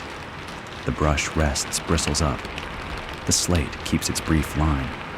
The cloth folds to a new clean edge and returns to the pocket. The hands rest on the niche edge for a count of 10. The rain keeps its thin thread in the stone. The lamps hold their round, low glow. The west niche stands ready. The index tablets sit in numeric order, faces level, labels true. The room feels lighter by a small, good weight. The work moves on, one steady task at a time. The cloth drawer rests beneath the front table, second pull from the right. The wood slides out smooth. Inside, the cloths sit in 2 neat stacks, used on the left, clean on the right. The labels are plain. The air smells like dry linen and quiet work. The librarian lifts the top used cloth with 2 fingers and lays it flat on the table. The light shows the faint map of the night, a pale band of dust, a soft ring from glass rims, a thin line from shelf lips. The cloth still holds strength, but the edges look worn. The hands smooth it from center out, pressing air toward the corners. The routine begins. Fold once, long side to long side. The edges meet. The palm seals the crease with one slow pass. Fold twice, short side to short side. The new edge sits square. The cloth turns. A fresh face appears. The breath stays steady. Fold a third time to make a firm square with a clean lead edge. It will serve for one last pass if needed. The next used cloth comes up. It shows a darker band where lamp rims met the weave. The rule is simple. Any cloth with oil trace becomes a glass cloth. It should not touch wood or wax. The librarian marks its corner with a tiny chalk dot, folds it to a narrow band, and places it in a small tray marked glass. The tray lives at the back right of the drawer, away from dusting cloths. That keeps uses apart, and the mind at ease. Another used cloth shows a torn thread at the edge. The scissors tip snips the loose line. The fray stops. The cloth is folded to hide the cut within the second layer, so the working edge remains true. It joins the rotate to top spot.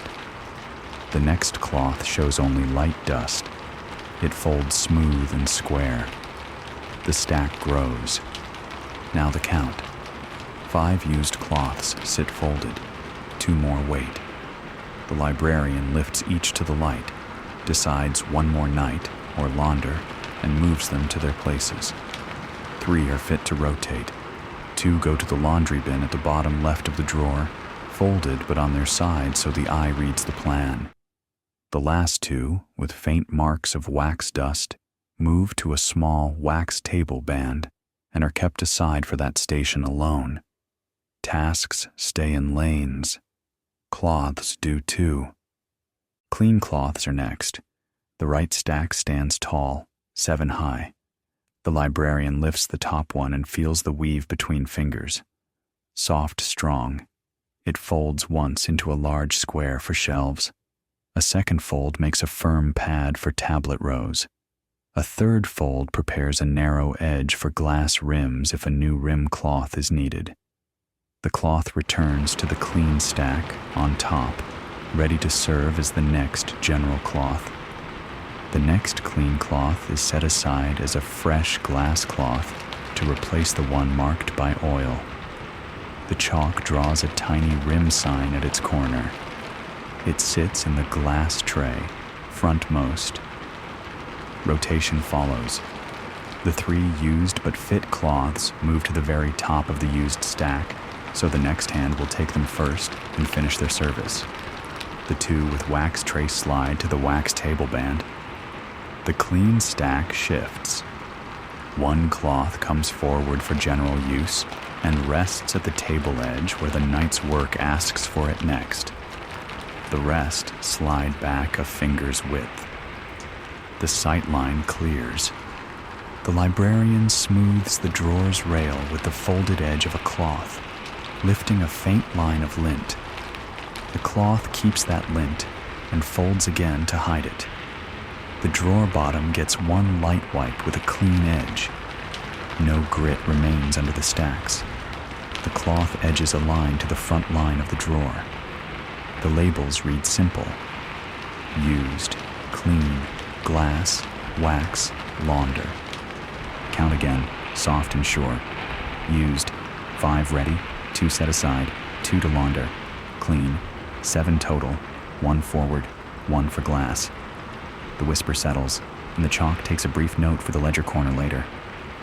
Cloths. 5 used rotated, 2 launder, glass replaced. The chalk returns to its groove. The drawer face receives the palm and closes without sound. 1 last check. The general cloth at the table edge folds to a clean lead face. The glass tray sits back right, its rim cloth on top. The wax band holds 2 marked cloths, ready for the ring and tin when that time comes again. The laundry bin rests quiet at the drawer bottom, not crowded. Space remains. The mind likes room to move. The librarian stands still for a count of 10. The clothwork is small, but it keeps the night from tangling. Clean edges keep the eye calm. Clear lanes keep the hands sure. The rain keeps its thin thread in the stone. The lamps hold their low, round glow. The drawer is closed. The table is clear. The work can move on, even and kind. The side basin waits in its small alcove, half in light, half in shade. The stone is smooth. The rim is clean. The rain keeps its thin thread, steady behind the wall. The air here feels a touch cooler. The librarian stands, breath even, hands still for a count of 10. Then the work begins. The dip cup rests on the ledge to the right, upside down so no dust sits inside. The hand turns it over and holds it by the base, not the rim. The cup is clay, simple and sound. A faint line inside marks 1 measure. A second faint line marks 2. The basin's own mark sits on the inner wall, a shallow groove that tells where the night line should be. The eye finds it first. The mind confirms it next. The water level stands just below the groove. Not low, not high.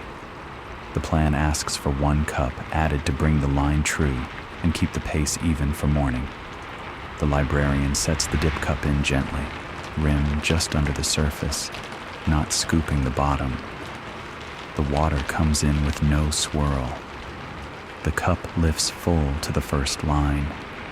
No spill, no rush. The cup pauses over the basin, held close to the surface. The pour is a slow arc, one clean stream. The sound is a soft hush. The surface rises a breath. The groove is met exactly. The eye checks left and right. Level. A second check follows with the fingertip against stone. Cool at the groove, wet where it should be, dry where it should stay. The measure is even. The rim holds a few drops. The cloth comes from the pocket, folded to a clean edge. One pass along the rim lifts each bead. No drip runs down the outer wall. The cloth turns and dries the dip cup's outer side. The cup is shaken once over the basin, then held upside down above the corner. 2 fine drops fall and vanish. The cup returns to the ledge, rim down again, 2 finger widths from the wall so air can pass. That keeps the cup sweet. The small towel hangs from a peg at the left. It is plain, clean, and dry. The librarian takes the towel and dries the hands, one palm, then the other, each finger in turn. The towel folds once and returns to the peg with its edge square. The peg sits firm. The towel's corner points down. The drip memory stays out of the way. The basin lip gets one more light wipe, not for water now, but for the faint ring a hand can leave. The cloth meets stone and lifts the thought of oil away. The stone looks the same as before. The feel is different, a tiny bit more clean. The mind notes the ease that brings. The basin's small shelf holds a thin stick of chalk and a short slate. The slate is used for quick basin notes when a change is made. Tonight, a single line is needed. The chalk writes, "Add 1 cup to line. Rim wiped. Cup dried." The words are small. The hand keeps them neat. The slate rests back where it was, face up. The chalk returns to its groove, point inward so it will not mark by mistake. The drain at the basin's base has a mesh set over it. The mesh catches grit and stray thread. The librarian lifts the mesh by its tab and looks. 2 tiny bits rest there, pale against the metal. The brush in the pocket comes out, dry and soft. 2 strokes take the bits to the cloth's corner. The mesh settles back with its lip flat to the ring. The brush returns. The cloth holds the bits. They will go to the refuse tray later. The wall above the basin shows its faint wet mark where hands have dried on other nights. Not a stain, just a memory. The cloth smooths that area once, slow and light, to lay the fibers down again. The wall keeps its even tone. The lamps throw a soft oval across the stone. The oval does not glare. The eyes do not pull. A small quiet sits in the alcove. The librarian stands with both palms on the rim, not pressing, only resting. A count of 10 fills the space. The basin line holds true. The cup sits clean.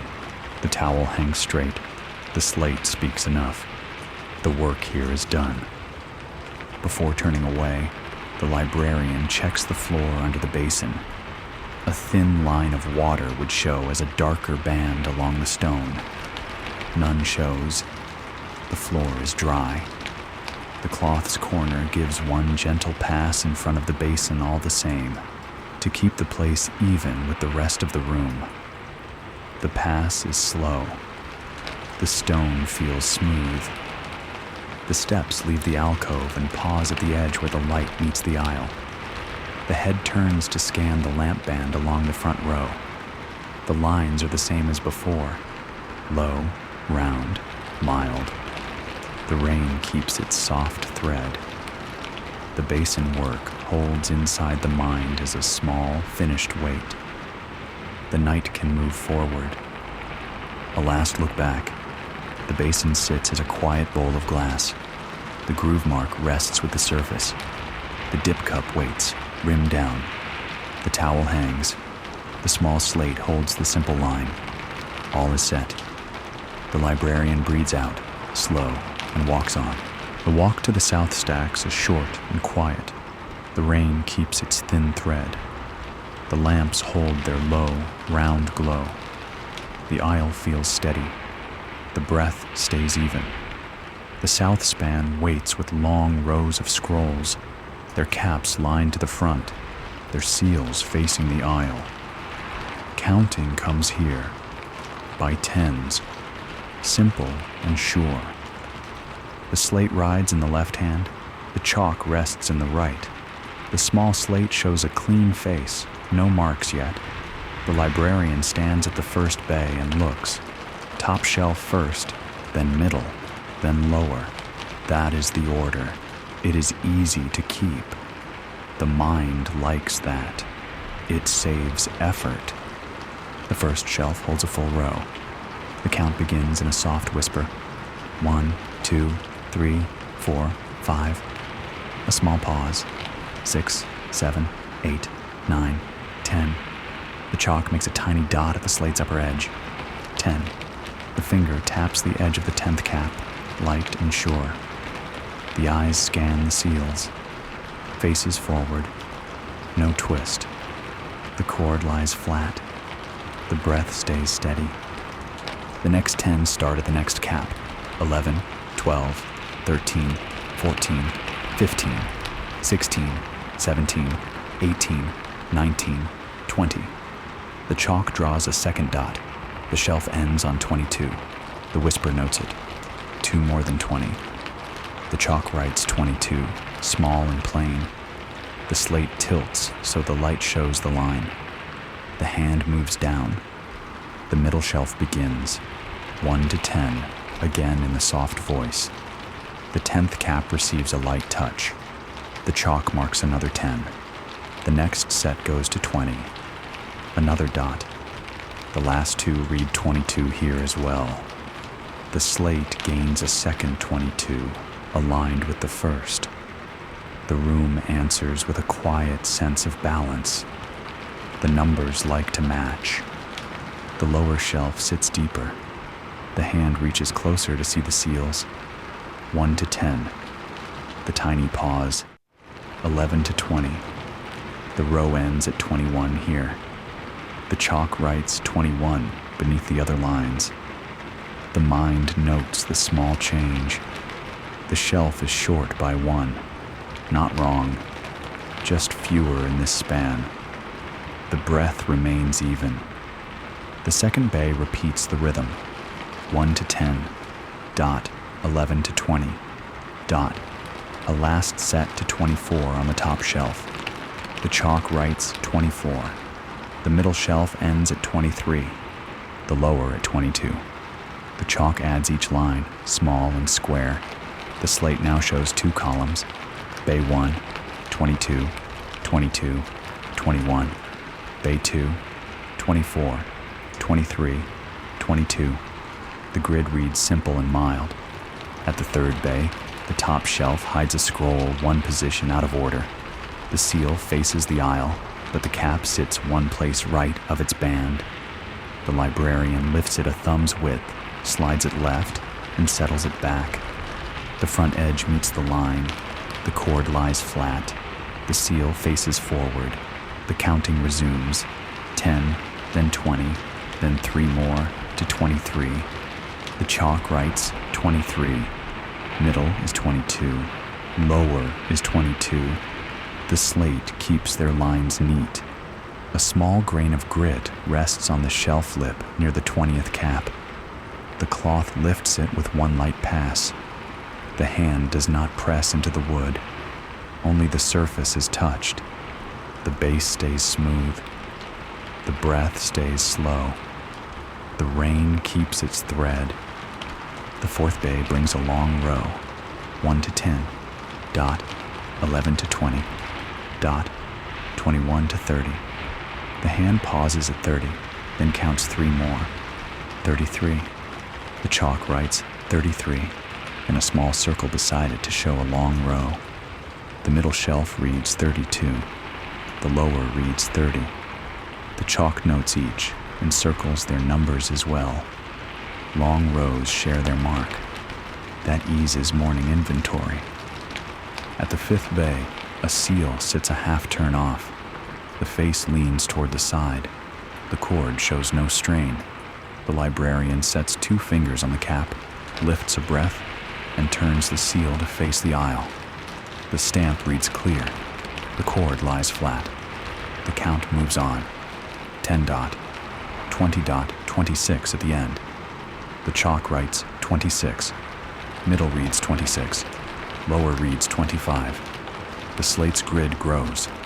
By the 6th bay, the rhythm is full. The whisper carries the tens. The chalk makes the dots. The small numbers sit below. A tiny nick on a cap does not change the count. It only turns inward, away from sleeves. The hands keep moving in the same soft order. Top, middle, lower. The numbers settle on the slate like a quiet rain. At the 7th bay, one scroll sits out of line. Not out of order, just a breath proud. The hand nudges it back. The front edge meets the shelf line. The count goes on. 10 dot, 20 dot, 22. The chalk writes. The breath stays even. The lamps hold their low, round glow. At the 8th bay, the final shelf in this span, the top reads 21. The middle reads 21. The lower reads 20. The chalk writes each. The slate now holds 8 small stacks of numbers, 1 per bay, 3 per bay. The grid looks like rows and columns. The mind rests on that shape. Now the slate's lines compare to last week's small corner note. The eyes read the old marks. The whisper speaks the change. Bay 2 top, +2.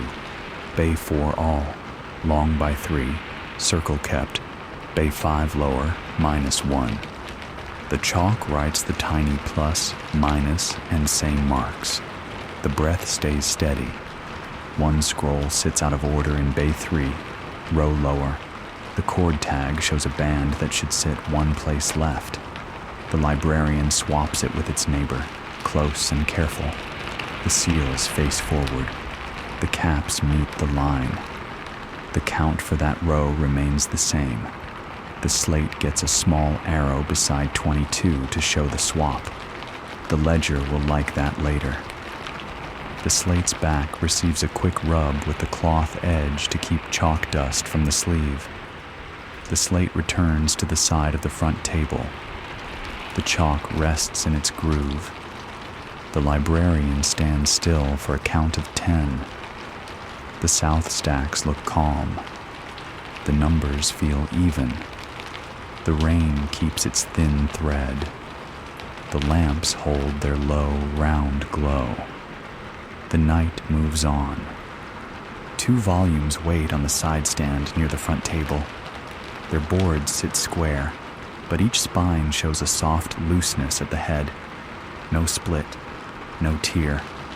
Just a gentle lift that asks for a wrap. The rain keeps its thin thread in the stone. The lamps hold their low, round glow. The librarian brings the tray for small repairs.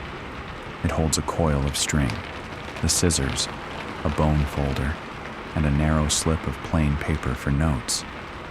The hands rest on the table edge for a count of 10.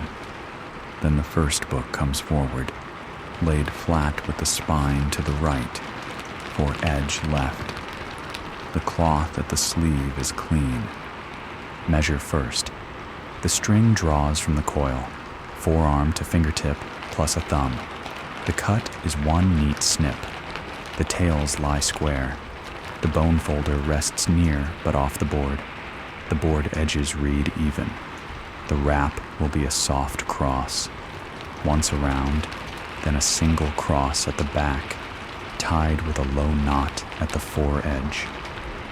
The hands lift the book and set its spine down, standing in the shallow V of two stacked cloths. The string slips under, midway along the height. It comes up at the foredge, both ends even. The first pass goes around the boards, light but sure, settling in the groove near the spine without pressing the leather. The ends cross at the back, not tight, just firm enough to hug. The string returns to the foredge, where the knot will live. An overhand knot forms, snug but not hard. The tails trim square. The bone folder smooths the cross at the back with one light stroke, so no ridge will cut into the board. The book rests flat again. The wrap sits clean. The spine shows no strain. The label reads free. Now the second pass. A short turn near the head adds a soft hold where the lift showed. The same string makes that loop before the knot is drawn firm. The loop rests like a small arm, taking weight without pinch. The knot settles low, one finger from the foredge's middle. The tails align. The breath stays even. The date mark comes next. The narrow slip of paper receives a tiny plain line at its end. The night's date, small and square. The slip tucks under the cross at the back, near the tail, not covering any sign. It will tell the day shift when the wrap was set. The bone folder taps the slip once to sit flat. Nothing lifts. The book turns to its spine, cradled again. A thumb's test at the head shows the lift now held. Not fixed, not forced, only braced. The purpose tonight is a gentle hold, not repair. The hands approve by stillness for a count of 5. The book moves to the side stand, right side down, foredge outward. It will breathe in that place. The second volume comes forward. Its cloth shows a slight polish at the corners. The spine's head lifts a breath more than the first. The same steps follow. Measure, cut, pass, cross, knot. The wrap takes the shape of a cross again, set lower this time so the pull evens from head to tail. The knot sits at the foredge, snug and low. The tails trim square. A check for rub points follows. The bone folder runs along the board edges with no press, just a guide for the string to settle against the shoulder, not the face. The corners remain free. The label at the spine is untouched. The book turns. The cross lies smooth, no twist. A light count by fingertip searches for even pressure. Head, middle, tail. The string's touch should feel the same all along. If the head holds too firm, the knot eases a hair, then is drawn again. Now the line reads even. The breath remains slow. The date slip receives its tiny mark and tucks under the back cross, tailward. The book rests upright in the same V of cloths for a short count, while the mind listens. No sound, no pull. The lamp band glows across the boards. The rain keeps its thin thread. The volume joins its mate on the side stand, spines facing, foredges out, knots aligned. A tiny note waits in the ledger corner. The slate at the table receives it first. 2 volumes, loose spine wrap, soft cross, dated. The chalk writes small. The slate returns to its place. The coil of string is checked. Its cut end turns under once and tucks into the loop so it will not fray. The scissors' tips touch the cloth to dry. They rest in their dish.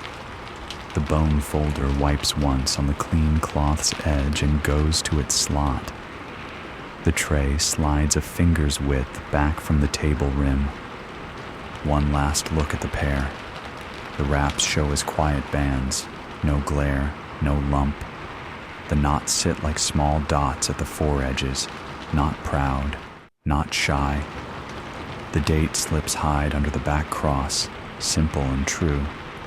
The books look ready to travel a small distance if asked, without their heads opening further. Tonight, they move nowhere. Tonight, they rest. The librarian sets a low stand near the end of the front table and places the two wrapped volumes on top, side by side, labels facing the lamp band for easy reading. A small linen square lays under them so their string finds soft ground. The stand sits a hand's width from the table edge so sleeves will not touch the knots. The hands fold on the table edge for a count of 10. The room feels even. The task is small and done. Tomorrow, the day shift can check the heads and choose the longer cure. Tonight, the wraps hold the calm. The rain keeps its thin thread. The lamps hum in their round, low way. The night moves on, steady and mild. The walk to the east alcove is short and mild. The rain keeps its thin thread. The lamps hold their low, round glow. The alcove sits a little aside, with a narrow table and a small shelf above. This is the place for simple tags. The work is quiet and plain. The ink rests in a small pot with a tight lid. The quill lies across a folded cloth. A scrap sheet waits near for a test line. 2 blank tags sit in a shallow tray, their cords coiled neat and short. The librarian stands still for a count of 10, then opens the lid. The ink shows a smooth, dark pool. No skin, no grit. The quill tip touches the scrap. A light stroke runs left to right. The line is steady, a small dot, a tiny curve. The quill makes both without spread. The cloth dabs the tip once. The hand rests. The breath stays even. The first blank tag comes forward, face up, cord tucked. The sign for this tag is a plain symbol used in this aisle. The mark is small, a square with a tiny bar beneath. The quill draws the square first, slow and straight. A short pause. Then the bar, set a finger's width below. The ink lies flat. The tag turns so the mark can dry a count of 5. No smudge forms. The tag rests at the tray's upper edge. The second tag waits. Its mark is the circle used for a close neighbor row. The quill tip makes the curve in one quiet move. No stop, no shake. The circle closes clean at the top. A small dot inside shows the subplace. The dot sits center. The cloth touches the quill tip once. The tag dries for a count of 5. The air feels cool and holds the ink calm. Now each tag receives a tiny line of plain text on the back. Just 2 short words that show shelf and bay. The letters are small and square, easy to read. The quill keeps its light hand. Where a stroke looks bold, the quill lifts a breath and returns with less ink. The lines end even. The tag set to the side to dry fully, while the quill rests across the cloth. The cords come next. Each tag's cord threads through a small loop at the top. The cord ends meet and tie in a soft overhand. Not tight, just firm enough to hold to a string loop or a peg without slip. The tails trim square. The knot sits low so the tag face can hang flat. The cords return to their neat curl. A short test follows. A spare loop from the drawer hooks over the table's small peg. The first tag hangs from it. The mark faces forward. The tag lies flat. No twist. The second tag hangs the same way. Both read true from an arm's length. The eye does not work to see them. The light shows the signs without glare. The quill returns to the scrap for a final touch. One thin line to clear the tip. The cloth folds to a clean edge and wipes the quill shaft once, not the point. The quill lies down. The ink lid goes on with a gentle turn, just to snug. The cloth dries the rim. The pot returns to the back right corner of the table. The tags are lifted and set in the shallow tray, front edge aligned. The tray rides in the left hand. The walk to the proper shelf is short. The first tag belongs to a string loop near the middle span. The loop feels firm. The tag cord passes through and settles. The face reads square. A light touch tests the hang. No swing. The tag stays calm. The second tag goes to a small peg at the end of the shelf run. The peg sits straight. The cord loop slides over and rests against the wall. The mark reads clear from the aisle. The label strip below sits level. The two signs match the system. The mind likes that. It saves steps later. Back at the alcove, the tray returns to its place. The scrap keeps its small test lines and slides under the cloth so no stray ink can mark the stone. The cloth folds to a fresh face. The table gets one slow wipe along its front edge. The lamps hold their soft ovals. The rain keeps its thin thread. Count and clear. 2 tags made. 1 square with bar, 1 circle with dot. Both cords tied, both placed. The short slate takes a brief line. East alcove, 2 tags marked and set. The chalk writes small and straight. The slate rests with its face up. The chalk returns to its groove. A final look at the marks from the aisle shows them easy to read, not bold, not faint. The cords hang without twist. The pegs sit firm. The shelf fronts look the same as before, now only easier to guide by. The librarian stands still for a count of 10. The night feels even. The work moves on, steady and sure. Section 19. Long aisle walk. Steady rhythm. 700 words.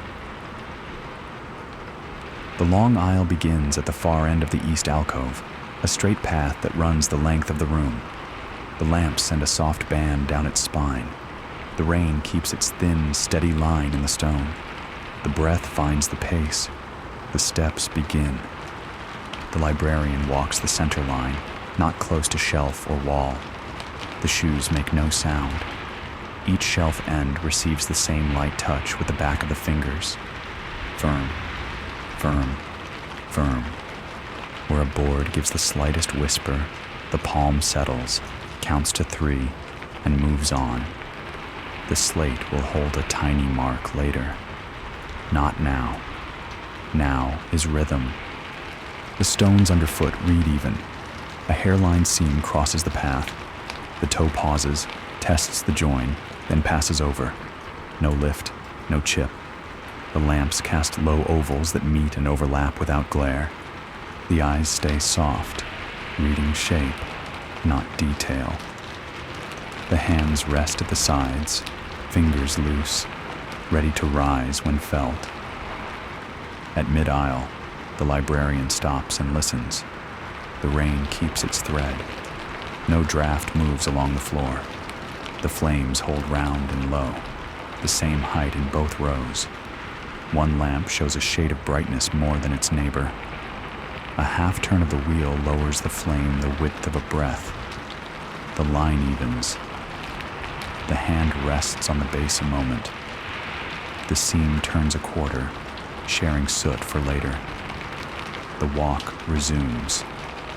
A faint ring of grit would show in the lamp band if it lived here. None shows. Still, the cloth leaves the pocket and wipes one slow strip along the stone at knee height. The cloth returns clean. The wall stays quiet. The breath remains steady. The shelf ends on the left, where tiny marks from many nights of touch. The fingertips travel across 2, 3, 4 ends, all firm. At the 5th, a peg head sits the slightest whisper proud. The nail of the thumb presses the rim, slides it home. a soft seat returns. The end grain answers with stillness. The hand moves on. The light catches a small curl at the corner of a label strip farther down. The cloth warms at once. The thumb lays it flat. The glue remembers. The line reads level again. The eyes do not pull. The steps keep time with the rain. Halfway, a pilot niche sits closed in the wall, flush and square. The hinge once squeaked on colder nights. Tonight it is silent. The fingers test the door with a soft press. No shift, no catch. The niche holds its quiet. The key ring stays at rest. The feet move on. At the long run's exact center, the aisle widens a hand's width. The librarian slows for that small change. The floor line bends in a gentle arc and straightens. The body follows that curve. The lamps ahead look like a string of low stars. The room feels larger for a breath, then returns to its known shape. That small widening is enough to rest the mind. A narrow tray shelf is built into the lower right at 2 spans from the end. It holds a single folded paper, face blank. The hand lifts it, flips it, finds no mark, and returns it, front edge aligned to the shelf line. It will receive a quick topic sign in the morning. Not tonight. Tonight, it only sits neat. The air cools a hair near the northern wall.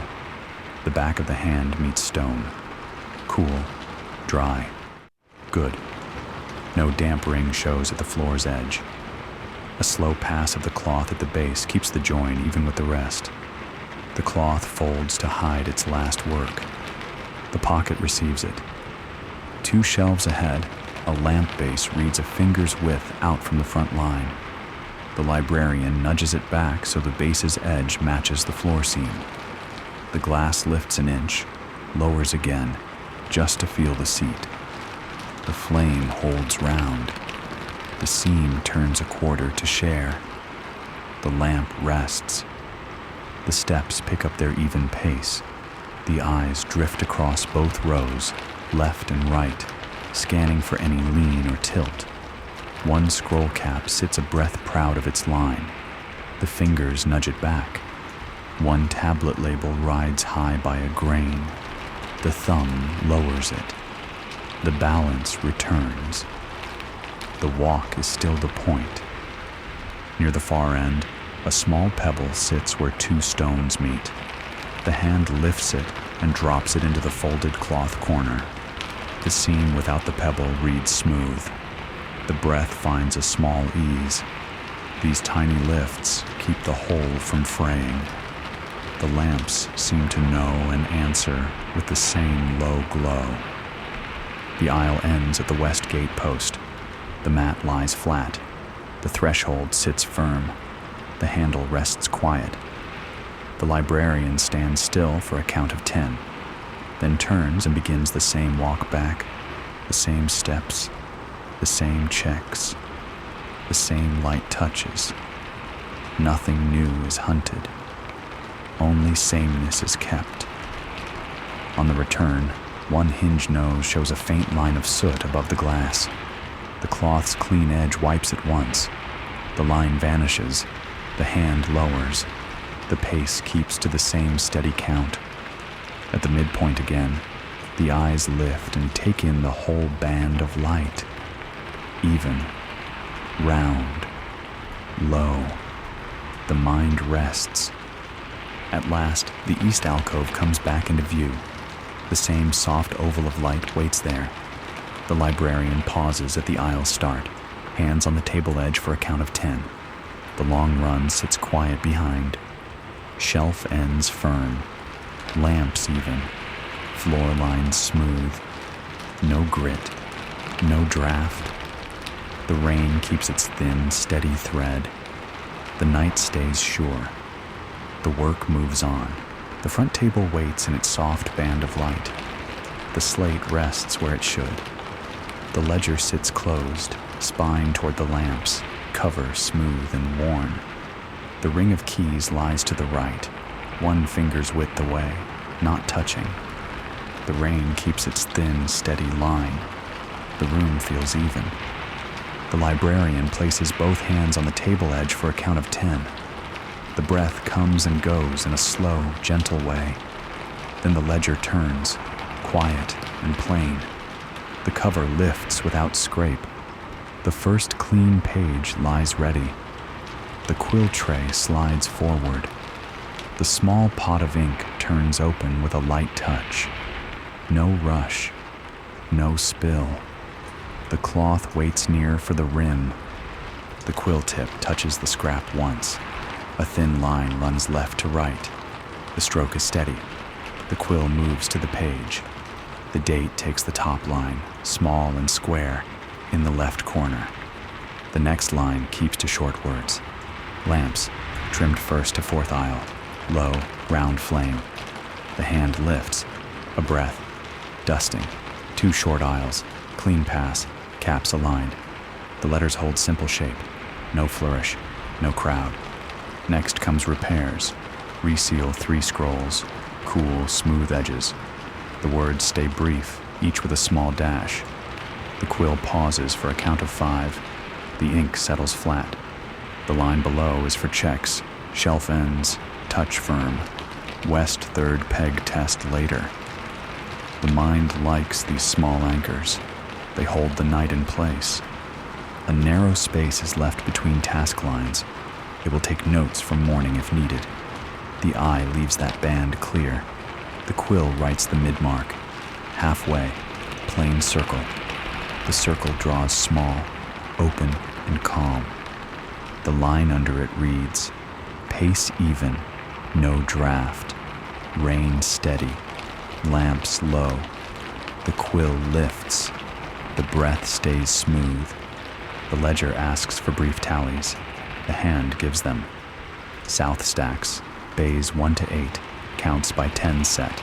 Long rows circled, 1 swap marked. The numbers do not crowd the margin. They sit in a neat column, each bay on its own short line. A tiny plus sits beside the 2 that gained. A tiny minus sits beside the 1 that lost. The rest keep a small, straight mark. Same. Now a small note for tags. East alcove, 2 labels set, square with bar, circle with dot, cords tied. The words do not press into the page. The quill moves with light weight. The cloth meets the tip once. The ink stays kind. The page holds clean. The bone folder slides from its slot and rests on the upper edge of the ledger, ready to press a crease if a page turns its will. It is not needed yet. It waits and keeps still. The quill travels again. Central table, loose papers, size, then sign. 3 bins set, 1 unmarked aside. The line ends with a small dot. Enough. The basin earns a narrow band of ink. Add 1 cup, rim wiped, cup dried, mesh cleared. These words live in a place the eye expects. A small square at mid-page right. Routine keeps the brain quiet. The hand eases the quill to its rest. The librarian reads the fresh lines once, from top to bottom. No word pulls the eye. No letter leans. The spacing gives the page air. A single small blank stays under halfway. It is meant for a late line. Lamps check after second walk, still even. It will come. The ledger likes to have a door left open. The cloth cleans the ink rim with 1 slow turn. The lid goes on, snug, not tight. The quill touches the scrap and leaves 1 thin line to clear. Then it lies across the folded cloth, point safe. The bone folder slides back. The slate comes forward to compare its marks with the page. Each small slate line finds a home. None are lost. The mind eases at that fit. A short pause. The librarian lifts the page corners and fans them once, then presses the lower right with the back of a finger. Dry. The ledger closes with a soft lay of the cover. The spine faces the lamps again. The ring of keys rests still. The cloth folds to hide its inkwork and returns to the pocket. The table edge receives one light pass with a clean cloth face. It lifts a faint line the hand cannot see but can feel. The board reads smooth under the palm. The weight returns to its back corner. The quill tray slides a finger's width away from the ledger, so sleeves will not touch. The lamps give the page a gentle oval of light through the cover. The page will be ready again when called. The librarian stands, hands on the table edge, and counts to 10. The half mark sits in the book like a small, calm stone. The tasks behind feel even. The tasks ahead feel mild. The rain keeps its thin thread. The air feels clear. The room holds its shape. A last look sweeps the front span. Wrapped volumes rest on their square of linen. Bins sit a finger's width back. The glass tray shows its rim cloth ready. The laundry band is not crowded. The coil's cut end is tucked. The pilot niche stays closed. The lamps hum their quiet hum, just sense, not sound. The hands lift, then fall. The ledger waits, closed, steady. The night moves on, one small line at a time. The tray for tablets waits at the front table's left. 3 clay tablets rest in it, faces up, signs mild and clear. The rain keeps its thin thread. The lamps hold their low, round glow. The hands settle for a count of 10. Then the first tablet lifts with 2 palms and 4 fingertips, 1 at each corner. No twist, no pinch. The weight is small, but sure. Edge first. The back of the fingers traces the top edge from left to right. Smooth, no chip. The right edge next. 1 tiny rough grain pricks the skin near the middle. The dry brush comes out and makes 2 soft strokes along that span, away from the face. The grain lifts. The cloth gathers it in the corner it keeps for stray bits. The edge reads smooth again. Now the left edge. A shallow dip shows where years have passed. Not damage, only time. The bone folder does not come out. No press is needed. The dip lives, but the line stays true. The bottom edge feels level. The fingertip drifts along the bevel, light as breath. No sharp, no rise. The tablet rests on 2 folded cloths to keep the face from touching wood. Faces come second. The tablet turns face down into the cloth cradle. The back shows a faint ring of dust where a stand once met the clay. The cloth wipes that ring in one slow circle, lifting the memory, not pushing it in. The tablet turns back to its face. The signs remain clear. The dry brush lifts a single bit from the lower left corner, away from any line. The top light shows no grit. The second tablet comes forward. Its edges read a shade rougher at the corners. The right top corner carries a tiny flake, not loose, only thin. The librarian turns the corner inward so it will not catch a sleeve. The edge gets a soft path with the brush, then a breath of cloth along the bevel. The small flake does not lift. It stays. The line smooths around it. Face. A shallow score runs near the middle, old and even. No crack, no threat. The fingertip crosses it with no catch. The signs sit above and below, easy to read. The cloth gives the face one slow wipe from top to bottom, avoiding the score's span. The clay thanks the care by staying quiet. The weight sits steady in the hands. The third tablet waits. Its label strip at the foot rides a hair high. The cloth warms the strip with 2 passes from center out. The thumb presses the edge down. the glue remembers. The strip sits level, edges next. The top edge reads strong. The right edge hides a faint chip near the tail. The chip is old. The librarian rotates the tablet so the chip faces inward on the shelf. The outside line will run smooth for passing hands. Now rotation in the stack. The 3 tablets belong to one row near the aisle bend. The rule holds: rotate positions to share wear. The librarian sets the tablets in a line on the table, faces toward the lamps, labels true. The first will move to the middle. The second will move to the tail. The third will take the head. The ledger corner note already holds space for this. The mind keeps the order as a small map. Head to mid, mid to tail, tail to head. Before they travel, alignment checks help. The signs must read as one band on the shelf. The librarian lifts each tablet a thumb's height, tilts it toward the light, and checks the depth of the face cuts. All 3 show the same soft carve, neither shallow nor deep. They will sit well together. The dry brush touches each face once, away from signs. No dust lifts. A tiny crumb of clay appears on the table where the second tablet lay. The cloth gathers it. The table gets one small wipe. The crumb leaves with the cloth's corner to the refuse tray. The tools return. Brush bristles up. Cloth folded to a clean edge. Now the walk to the shelf. The tray holds all 3 on 2 folded cloths. The steps stay steady. The lamps keep their low ovals.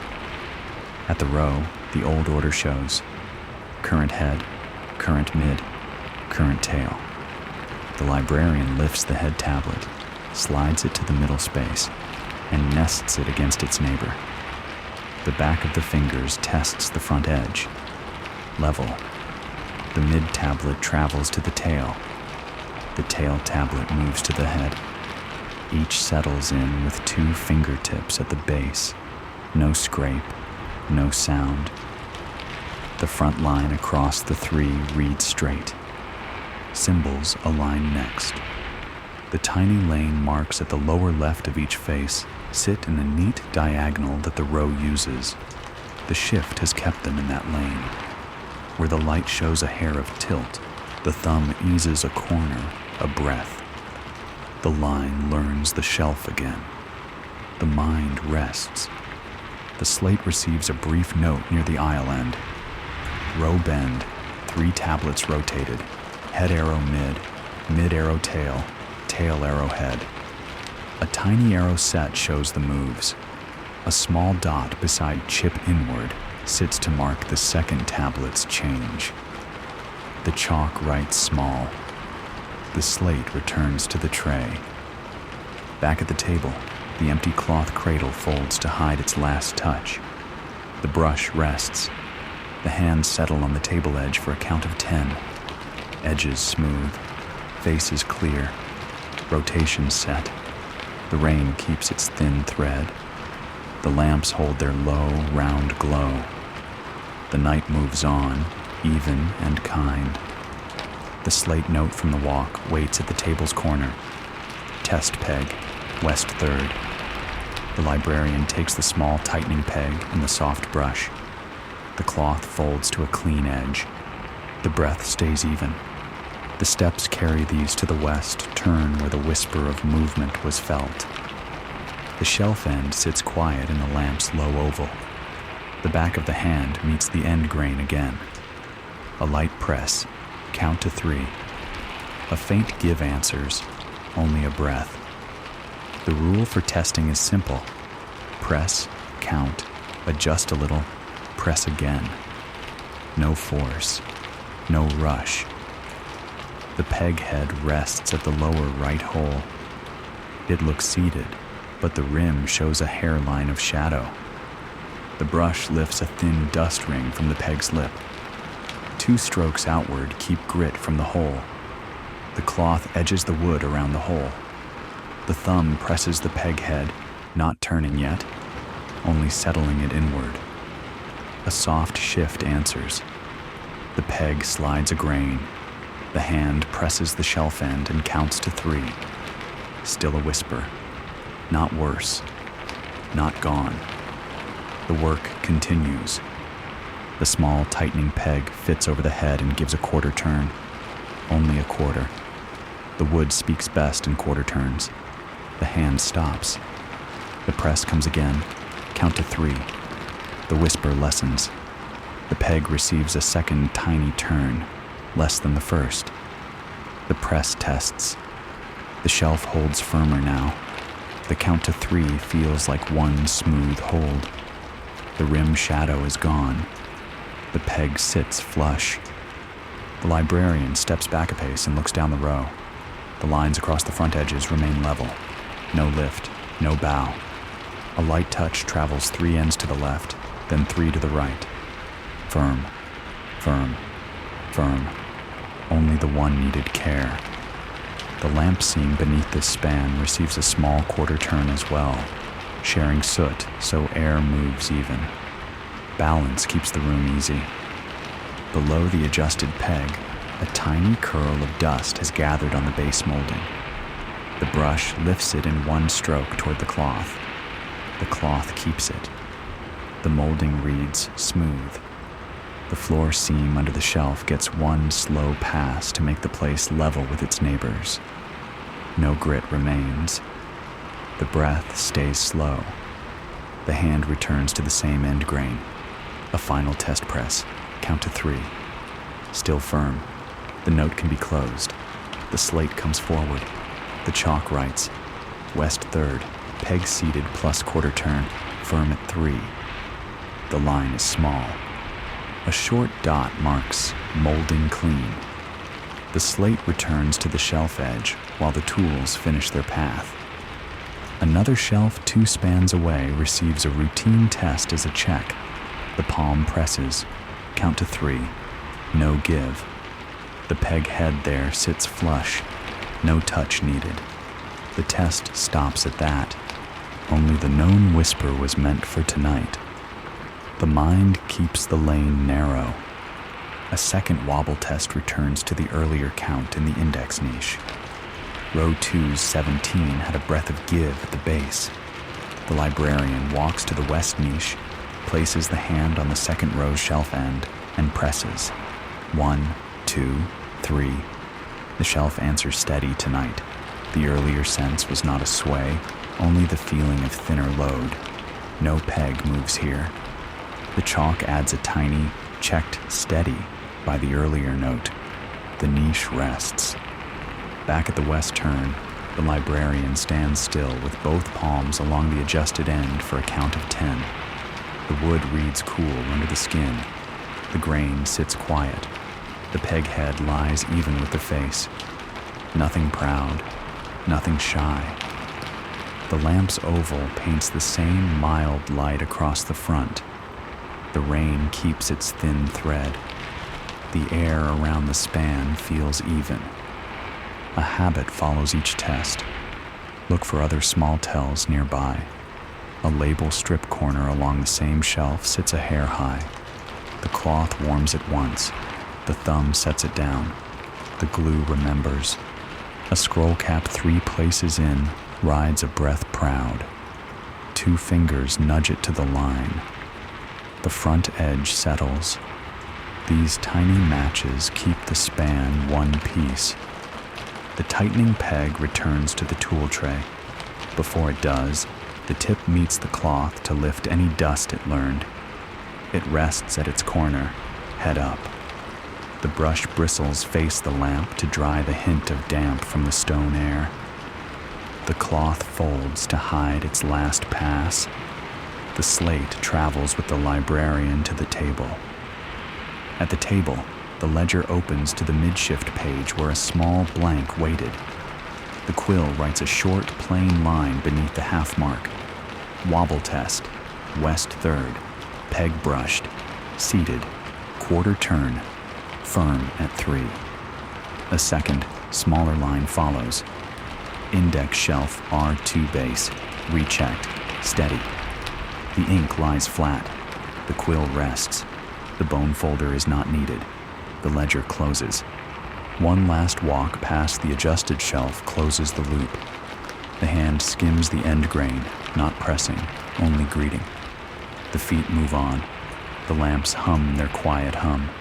The floor seam keeps its smooth edge. The room answers with calm. Back at the front table, the hands rest on the edge for a count of 10. The wobble test is finished. The row holds. The peg sits flush. The note is made.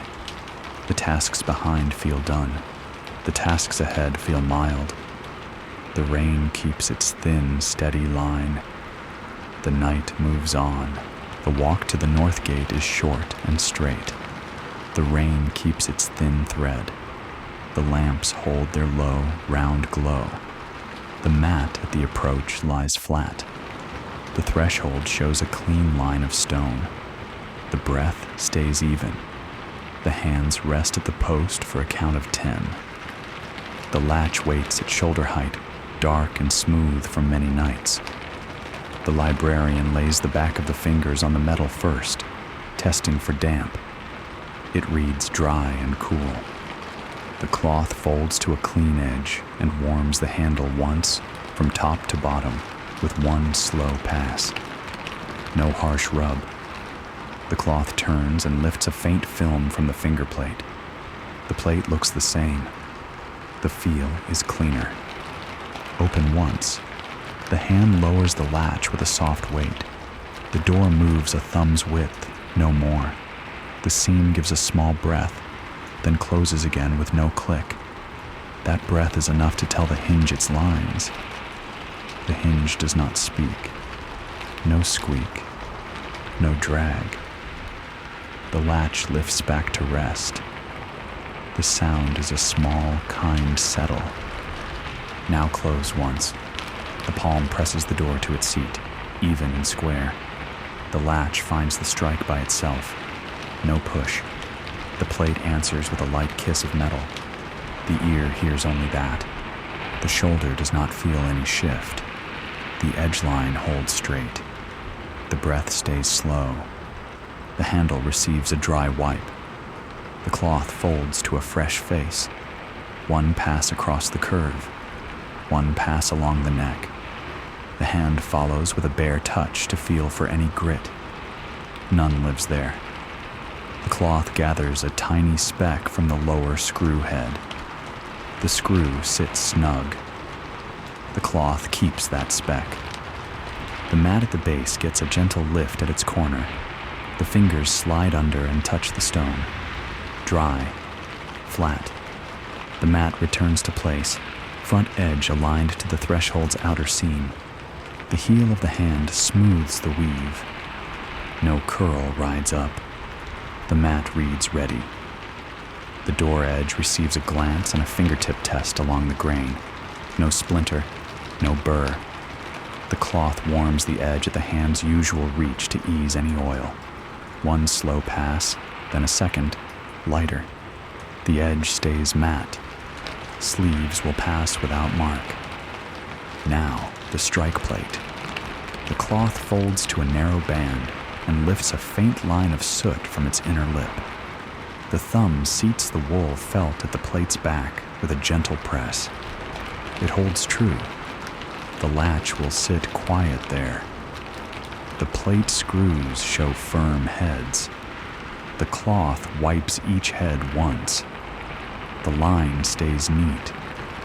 The top hinge wears a shadow ring above the pin. The clean cloth edge meets the ring and lifts it in one slow circle. The pin does not move. A drop of lamp oil is not used tonight. No sound asks for it. The hinge will keep its peace. The middle and lower hinges show no line at all. The hand passes them with a light touch. The gatewood carries a small rug at its inner corner. The edge sat one hair out last week. The librarian checks with the side of the foot and the palm. Both edges lie flat. The corner does not ride. The rug receives a smooth, with the hand from center out. to make its line true to the post. The lamp shows no glare on its threads. The rain's thread sounds the same here as at the long aisle, soft, far, steady. The ear lifts for any draft across the sill. None crosses the ankle. The cloth's clean edge kneels to the sill and lifts a fine line of dust from the inner lip. The cloth folds to hide that line and returns to the pocket. The sill reads smooth under the palm. The small rug corner at the base of the post is turned a breath. 2 fingers ease it back and press along the weave. The corner lies down. The seam looks straight. The eye rests. Now the note. The slate rides up from the left hand. The chalk writes a small, plain line. Northgate, handle warmed, plate wiped, hinge clear, sill clean, mat aligned. A tiny circle sits beside latch test, open/close, smooth. The chalk returns to its groove. The slate lowers. A brief test again. The latch goes down. The door opens a thumb's width. It closes. The latch rises. No scrape, no metal talk. Only that kind settle. The hand rests on the post for a count of 5. The wood gives its cool back to the skin. The breath remains slow. The threshold's outer seam receives a quick look through the crack line. The stone beyond reads dark in the rain, but not wet on the sill. No thin shine sits where it should not. The mind notes that ease. A small label sits on the post, low at knee height. Its corner rides a hair high. The cloth warms the corner once. The thumb sets it down. The glue remembers. The label reads level again. The ring of keys rests against the post for a count of 3, then is lifted and checked by touch. The gate key sits in its place, second from the long one. The split ring shows no spread. The keys fall back to the palm and return to the belt. The night keeps its shape. The librarian stands still, both palms flat on the door for a count of 10. The wood stays quiet. The iron stays cool. The hinges keep their silence. The mat lies flat. The threshold sits firm. The rain keeps its thin thread. The lamps hold their low, round glow. The walk back to the front table begins. The steps are light. The latch line holds in the mind as a small, finished weight. The room feels even. The work moves on. The steps return to 2 short aisles near the central span. The rain keeps its thin thread. The lamps hold their low, round glow. The breath stays even. The hands rest at the table edge for a count of 10. Then the cloth comes forward, folded to a clean lead face. The first aisle stands with 3 short bays, top shelf first, then middle, then lower. That is the order. It is easy to keep. The mind likes that. The cloth meets the top shelf's front edge. One long, slow pass from left to right. The hand does not press. The cloth skims, lifts what the light cannot show, and holds it. The cloth turns, hides the lift, and prepares a fresh face. Caps a line as the pass moves. A band rides a breath proud. 2 fingers nudge it back to the front line. The seal faces the aisle. The cord lies flat. The cloth continues. At the end, the thumb warms a label corner and sets it down. The glue remembers. The line reads level again. Now the middle shelf. The pass is shorter. The wrist stays soft. The cloth moves from right to left this time, a gentle counter to the first lane. A small grain rests at a cap lip. The cloth cups it and folds to hide it. The shelf edge reads even. The breath remains slow. Lower shelf next. The knees bend. The back stays tall. The cloth glides along the lip, then under the face's ledge where sleeves might touch. One slow pass, then a second, lighter to settle fibers. A tiny chip at a base molding does not lift. The cloth smooths around it. The eye does not catch. The hand rises. At the second bay, the glass rim cloth from the drawer's tray rides in the left hand. The lamp's glass lifts a finger's width. The rim cloth wipes the inner lip once. The glass lowers. The flame holds round. The seam turns a quarter, sharing soot for later. The rim cloth returns to the tray front. The dusting cloth takes its place again. The top shelf holds a long row of caps.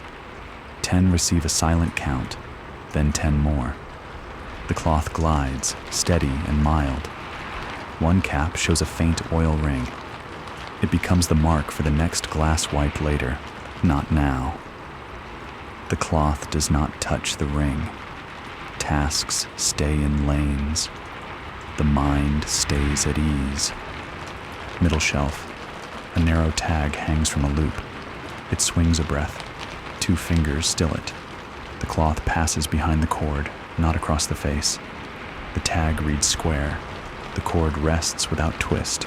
The cloth reaches the end. The hand pauses for a count of 5. The air feels even. Lower shelf. A tablet edge rides a grain high. The thumb lowers it. The label strip below sits true. The cloth passes once to lift a faint trail. The breath stays even. The lamps give a soft oval across the stone. The steps shift to the third bay. Here, a short, open space waits where a tray belongs in the morning. The cloth wipes the bare shelf from center out. 1 pass to the right, 1 to the left. The front edge receives a final, lighter pass to settle the line. The space looks the same, now only clear. The aisle turn comes next. The path crosses the center line with no hurry. The second short aisle holds 2 bays and a lamp at its elbow. The cloth meets the top shelf first, left to right, the same soft skim. A cap tag bends a hair at its tip. The cloth warms it. The thumb sets it flat. The mark reads plain again. The middle shelf carries a small pegboard for notes. The face is blank tonight. The cloth dusts its top edge and slides the board a finger's width back from the shelf lip so sleeves will not catch. The peg holes face down. The line looks neat. The cloth turns. A fresh face appears. Lower shelf. A scroll sits where a tray once rested. Its cap rides the line, but its seal turns a half's breath off. 2 fingers lift and settle the seal to the aisle. The stamp reads clear. The cloth moves past, gentle and kind. The shelf lip reads smooth at the end. At the elbow, the lamp's base receives a soft wipe with a clean edge. The flame holds steady. The seam turns a quarter so each glass shares the night's work. The base aligns with the floor seam. The breath remains slow. The dusting cloth folds once more, clean lead to the outside. The pocket receives it. The steps retreat to the front of the aisle. The hands rest on the shelf ends for a count of 10. The lines read level. The caps face true. The lips feel smooth. The rain keeps its thin thread. The lamps hold their low, round glow.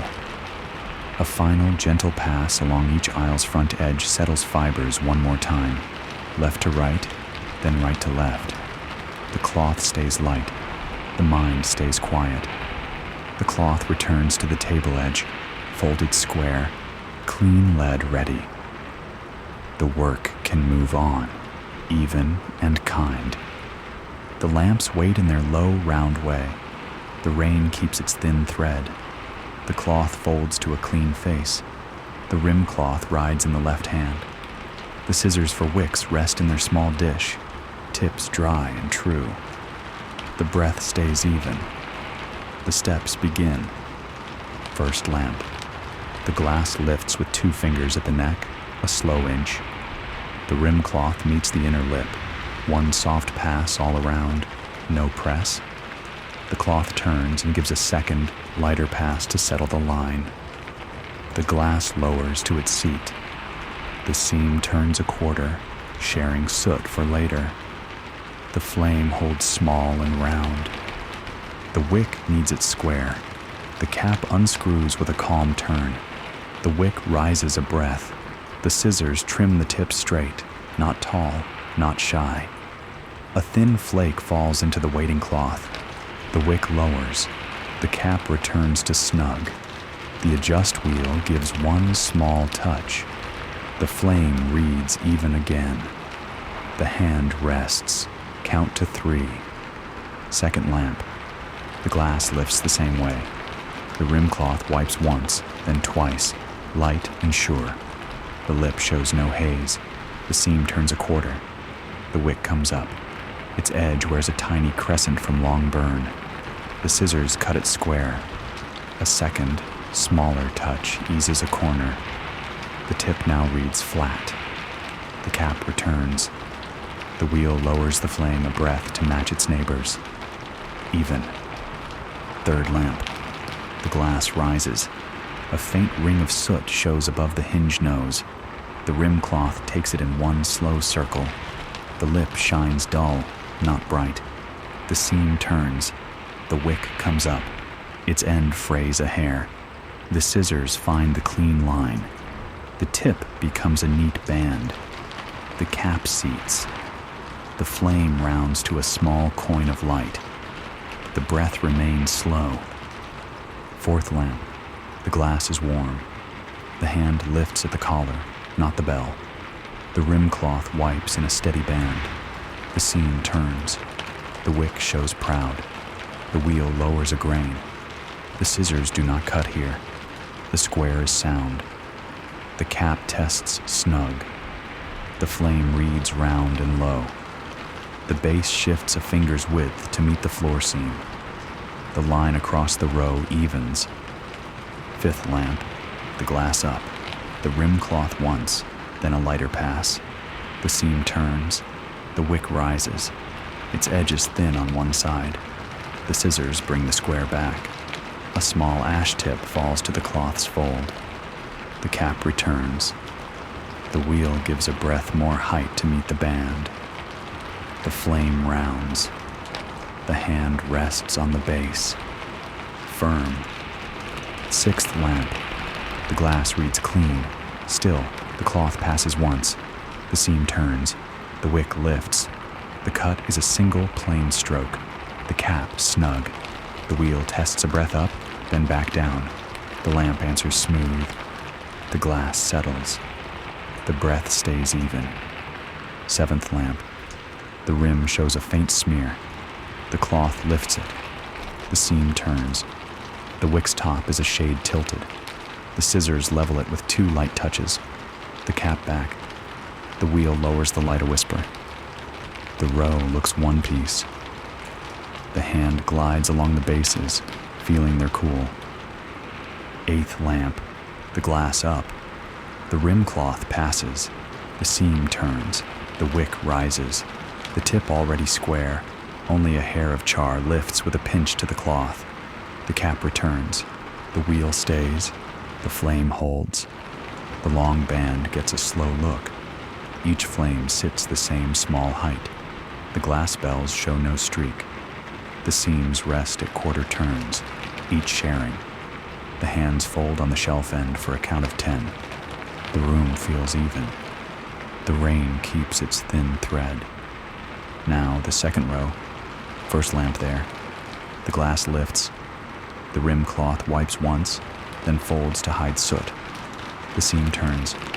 The wick tip wears a small notch. The scissors set it straight. The cap snug. The wheel lowers the round just a hair. The light answers. Second lamp. The rim cloth warms the lip. The seam turns. The wick rises. The scissors trim a whisper from the tip. The cap returns. The flame stays mild. The base meets the floor seam with a nudge. Straight. Third lamp. The cloth lifts a faint crescent from the rim. The seam turns. The wick square holds. No cut. The wheel makes a breath of change to match the band. Even again. Fourth, fifth, sixth. The same small order. Lift, wipe, turn, trim if needed. Seat, adjust. Each one moves through the hands like a known word, spelled the same each night. The mind rests in that sameness.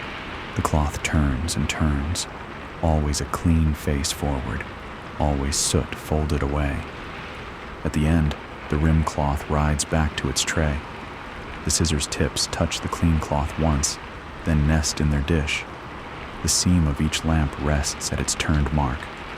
The flames look like a line of small moons, steady and low. No glare, no smoke. The glass bells hold their dull shine. The slate receives a plain line. Lamp glass wiped, seams quarter, wicks squared, flames even. A tiny dot sits beside bases aligned. The chalk returns to its groove. The hands rest on the table edge for a count of 10. A last, slow walk along the band confirms the quiet shape of light. The breath stays smooth. The rain keeps its thin thread. The lamps hold their low, round glow. The night moves on. The front table stands quiet in its soft band of light. The slate rests with its small lines. The ledger stays closed, spine toward the lamps. The rain keeps its thin thread. The lamps hold their low, round glow. The breath stays even. The hands rest at the table edge for a count of 10. Then the review begins. The walk takes the familiar path. Look, not touch. That is the rule now. The eyes read shape, line, order. The hands stay at the sides unless a corner calls for a light fix. First span, central table. The bins sit a finger's width back, edges level. The loose pages lie flat, tops aligned to their signs. No curl lifts. The stand with the wrapped volumes shows both knots low at the fore edges, date slips tucked beneath the back cross. The linen square sits square. Nothing crowds. Left aisle. The shelf fronts look straight. Label strips stay down. A single corner at eye level draws notice and holds. The cloth stays in the pocket. The rule is look, not touch. The eyes move on. Caps meet the front line. Seals face the aisle. No cord twists. The glass bells above show their dull, even shine. Each seam rests at quarter. Each flame is a small round coin of light. No lamp leans. South stacks come next. The count by tens lives on the slate, not in the hand now. The eyes find bay 1, top, middle, lower. The rows look even. No cap rides proud.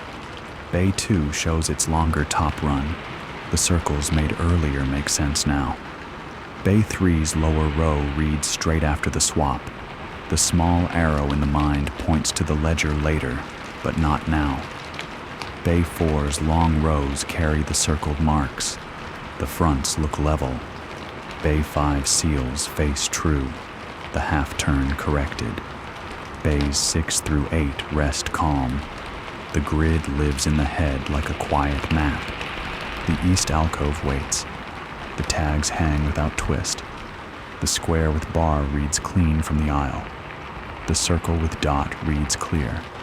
Cords sit low on their pegs and loops. The small table holds the ink pot at the back right. The lid sits snug. The quill lies across the folded cloth, tip away from the edge. The scrap for test lines hides under the cloth's front fold. No stray mark shows on the stone. The long aisle invites another slow look. No dust rings on lamp rims. No grit line at knee height. Shelf ends feel firm in memory. The peg at West 3rd is seated now, and the mind notes that quiet hold. A single pebble removed earlier leaves the seam smooth. The wide point at center rests the eye again. The band of light looks like a string of small moons, all even. The west niche shows the index tablets ranked as before. Row 2's base feels steady in the mind. No test is needed now. The small crumbs lifted earlier do not return. The pegboard along the short bay sits a finger's width back. No sleeve will catch there. A folded paper on the tray shelf near the northern wall still waits blank. Morning will give it words. Tonight, it only sits neat. Repair table. The wax tin stays closed, lid square. The brush lies bristles up. The seal ring sits clean in its dish.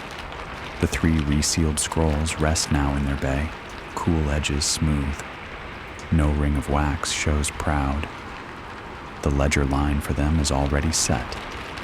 The tray has slid a finger's width back from the table rim. Nothing will fall. Basin. The level lines show even. The cup sits dry on its hook, mouth down. The rim reads matte, no shine. No drip trails mar the stone. The towel lies folded once, edge aligned to the basin's left. The mesh sits clear in its slot. The breath stays slow. Cloths.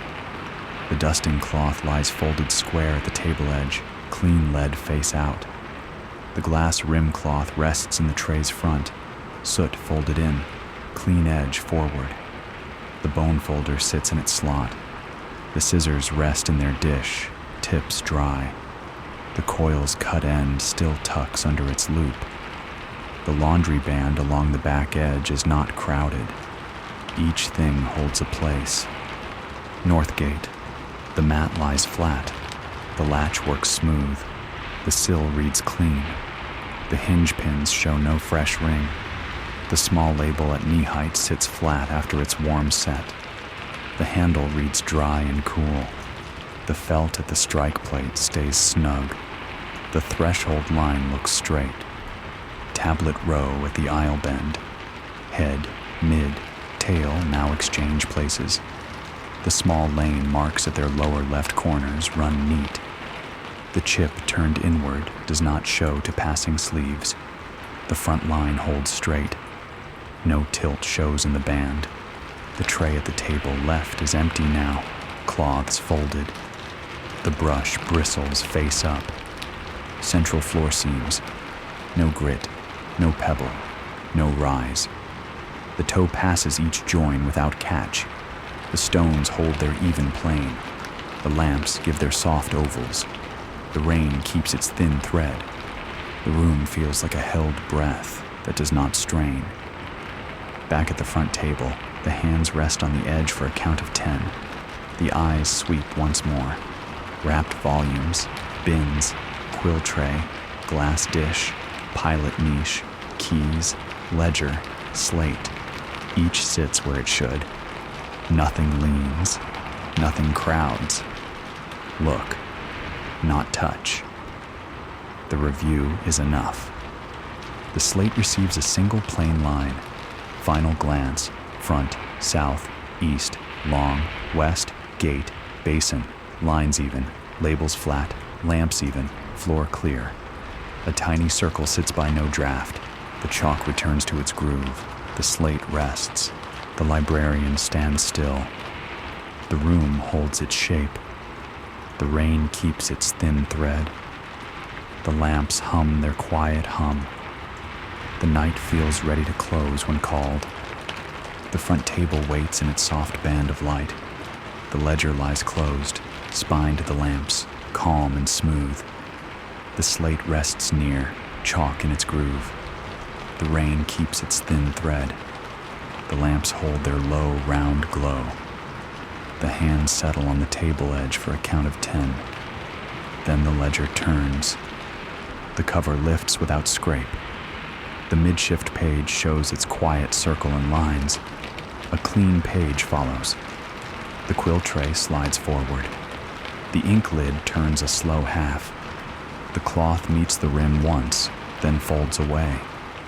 The quill tip touches the scrap for a thin test line. It runs true. The hand moves to the page. List completed steps in short lines. That is the task. Plain words, clear space. The date sits small in the top left. Below, a neat band begins. Lamps, glass wiped, seams quarter, wicks squared, flames even.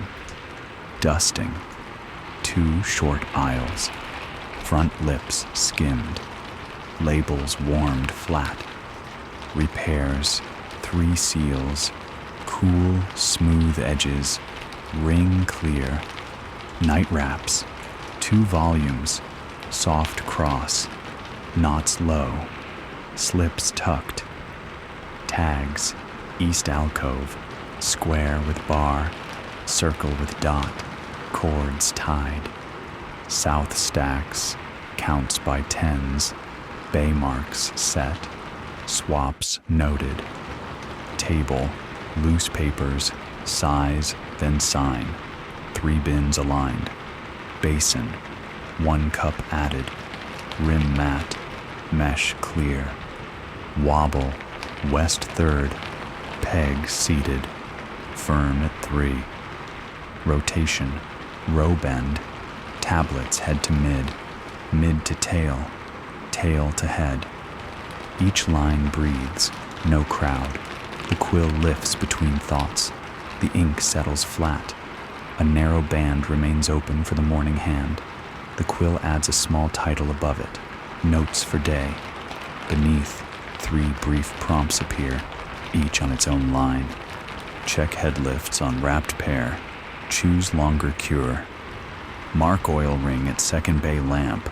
Wipe rim when cool. Write brief topic on tray shelf, north wall, blank paper. A simple circle marks each prompt. The space under them stays clear. The day shift will add its words. The ledger likes room. Now a calm review line that ties the whole. Pace even, no draft, floor clear, rain steady, light low. The letters sit square. The hand pauses, count to 5. The eye reads back from the top. Lamps to rotation. Each step sits where the night recalls it. Nothing leans. Nothing doubles. The page feels easy. The bone folder rests on the upper edge, then slips back. No crease fights tonight. The quill returns to the scrap. 1 thin line clears the tip. The cloth dries the ink rim with a gentle turn. The lid goes on, snug. The quill lies across the folded cloth, point safe. The tray slides a finger's width back from the ledger so sleeves will not touch. A second small band for carryovers lies at the lower right. The quill writes, open items, none urgent. Then adds 2 soft seeds. Long count review, South Bays in 3 nights. Cloth rotation, fresh lead set for next. The hand places a tiny dot beside each. Enough. The page corners lift once to fan, then settle. The back of a finger tests the lower right. Dry. The ledger closes with a soft lay. The spine faces the lamps again. The hands rest on the cover for a count of 10. The slate comes forward. Its brief lines meet the page lines in the mind. Fit and same. The cloth gives the table edge 1 slow pass. The board reads smooth. The keys rest a finger's width from the ledger, not touching. The wrapped volumes on their linen square sit in the lamp band, labels easy to read. The bins keep their line. The ink pot lid stays snug. The quill sleeps. The ledger returns to its place, back left corner, aligned with the table seam. The slate rests to its right, face up. The chalk slides true in its groove. The hands fold. The breath stays even. The rain keeps its thin thread. The lamps hum in their round, low way. The night holds a small, finished weight. The work behind is set in lines. The path ahead is gentle and short. The room keeps its shape.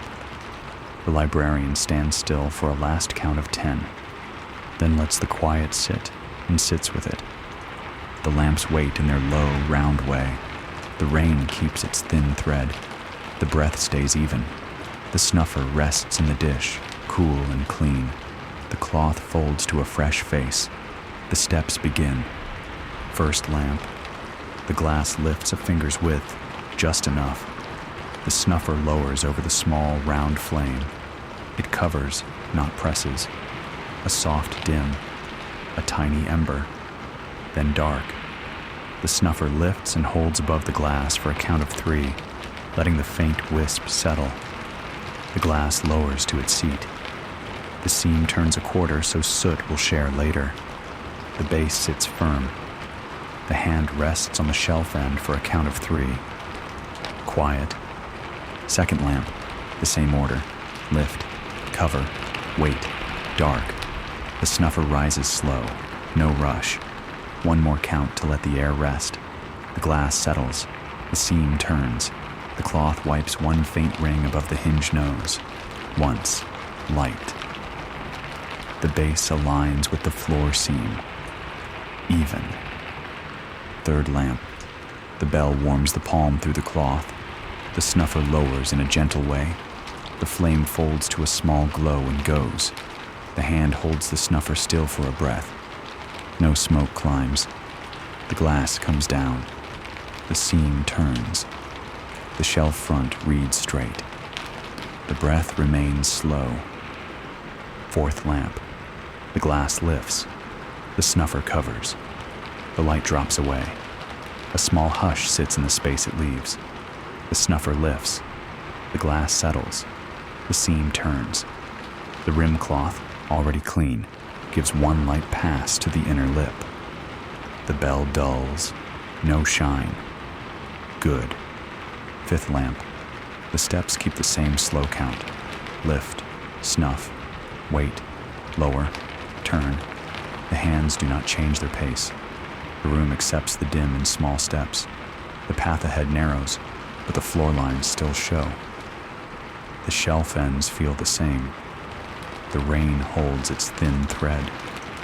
Sixth lamp. The snuffer's edge meets the small round of light. The cover is gentle. The dark comes easy. The snuffer holds for the count. It rises. The glass returns. The seam notes its share. The base receives a quiet nudge to the seam. Level. Seventh lamp. The cloth touches the bell's side first, so fingers do not meet warm glass. The snuffer lowers. The flame yields. The bell settles. The seam turns. The hand rests on the wood a moment. The shelf answers with cool, smooth grain. Eighth lamp. The last in the long band for this side. Lift, snuff, hold, lower, turn. The line of small moons is gone here now. The wall keeps a soft gray. The aisle still reads clear enough to cross. The snuffer returns to the dish for a count of 5. The breath stays even. The walk turns to the second row. First lamp there. The same small order holds. Glass lifts. Snuffer covers. The light dims and goes. The snuffer lifts after a count. The glass returns. The seam turns. Nothing rushes. Nothing strains. Second lamp. The hand remembers the exact weight of the bell. It lifts the same. The snuffer lowers with the same calm. Out. The air reads clean. The glass seats. The base meets the seam. The cloth folds to hide any hint of soot and returns to the pocket. Third lamp. A tiny tremor of draft would show a dance in the dim, but none lives here. The snuffer covers. The ember fades. The glass returns. The seam turns. The line grows darker by a gentle step. The room keeps its shape. Fourth, fifth, sixth. Each one receives the same steady care. Lift, snuff, hold, lower, turn. The hands do not change. The steps do not change. The breath keeps its slow count. The lamps answer by going out without fuss. The band of light softens to a memory. The rain keeps its thin thread. The snuffer's cup meets the clean cloth once, just to clear the lip. It returns to its dish, mouth up. The cloth folds to hide the touch. The hands rest on a shelf end for a count of 10. Darkness sits in soft layers, not sudden, not sharp. The floor lines still guide the feet. The room feels kind in the dim. One lamp at the front table remains for last. The night likes that small center. The walk back is easy. The quill lies across the folded cloth. The ledger sleeps. The slate rests. The keys sit still. The lamp's flame is a small, round coin. The snuffer lifts from its dish. The glass rises a finger's width. The snuffer lowers. The flame yields and goes. The snuffer holds for a count of 3, then lifts. The glass settles to its seat. The seam turns its last quarter for the night. The base aligns to the table seam. The circle is closed. A gentle weight follows. The breath stays even. The eyes rest in the soft dark. No smoke smell rises. No glare lingers.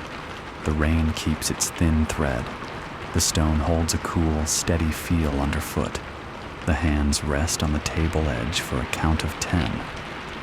The rim cloth returns to its tray, clean edge forward. The snuffer's cup meets the cloth once more, then nests in its dish, ready for morning light. The scissors sleep in their small bowl. The bone folder sits in its slot. The ink lid is snug. The quill's point is safe. The walk to the gates passes through the dim shape of shelves and table edges. The mat lies flat. The latch sits gentle. The hinges keep their peace. The threshold reads true. The room holds a quiet that feels whole. One last look moves through the space, not to see detail now, only to feel the lines. Aisles straight, ends firm, lamps at rest, floor clear. Nothing crowds, nothing leans. The mind knows the map in the dark. It is easy. The keys rise from the belt ring and rest in the palm. The long one waits for morning. The gate key sits second. The split ring shows no spread. The hand closes over the cool metal for a count of 5, then lowers. The hands settle on the table edge once more. A final count of 10. The night feels finished. The work behind sits in its small lines. The room stands quiet and safe in the dark. The rain keeps its thin thread. The breath stays even. The lamps now are only glass and seam and base at rest. The task is done. The room is dim and whole. The rain keeps its thin thread. The path to the door waits in a soft gray, easy to see, easy to follow. The hands rest on the table edge for a count of 10. Then the steps begin. Slow steps, light steps. The center line holds. Shelf ends pass on the left and right like quiet posts. The fingertips drift once to greet an end grain. Cool, smooth, firm. That is enough. The walk moves on. The floor seams meet and pass underfoot without a catch. One seam shows a pale line. Only the light from a resting lamp's glass, now dark. The toe feels the join. Flat. Even. Good. The breath stays slow. A lamp bell touches the cloth in the crook of the arm as the body turns the aisle bend. No sound. No swing. The glass is only shape now, not light. The seam at its base sits where the hand set it last. The mind notes that and lets it go. At the long run center, the small widening finds the body again. The curve in the floor is familiar. The steps ease with it. The room feels a breath larger, then returns to its steady frame. The rain keeps its quiet line. The air stays kind. A shelf label's edge, once warm set, stays down in the dim. The thumb brushes past without pressing. Look, not touch. That is still the rule. The hand lowers. The walk holds its pace. The pebble taken earlier does not greet the shoe now. The seam reads smooth. The mat at the west post lies flat in the mind before it shows to the eye. When it shows, it is as the mind held it, flat, straight, ready. The hand lifts to the post. The wood gives back a cool, even feel. The count begins. 1, 2, 3, 4, 5. The hinge keeps its peace. The latch waits. The breath stays steady. The eyes travel along the lower line once more. No curl at a rug. No lift at a corner. The felt at the strike plate sits snug. The thought lets that rest. The path turns from west to north. The steps pass the elbow lamp that went dark with the same calm care as the rest. The glass bell looks like a soft shape in the low. The seam line shows the last quarter turn. Sharing is done for the night. It will start again when the lamp wakes. 2 short bays sit to the right. Their front lips are smooth from the last dusting pass. The caps face the aisle. The cords lie still. The eye moves on. The steps do not hurry. The center span shows the table as a gentle shadow now behind. It holds it square. The ledger sleeps. The slate rests. The keys ride in the palm, light and cool. The split ring holds tight. The breath stays easy.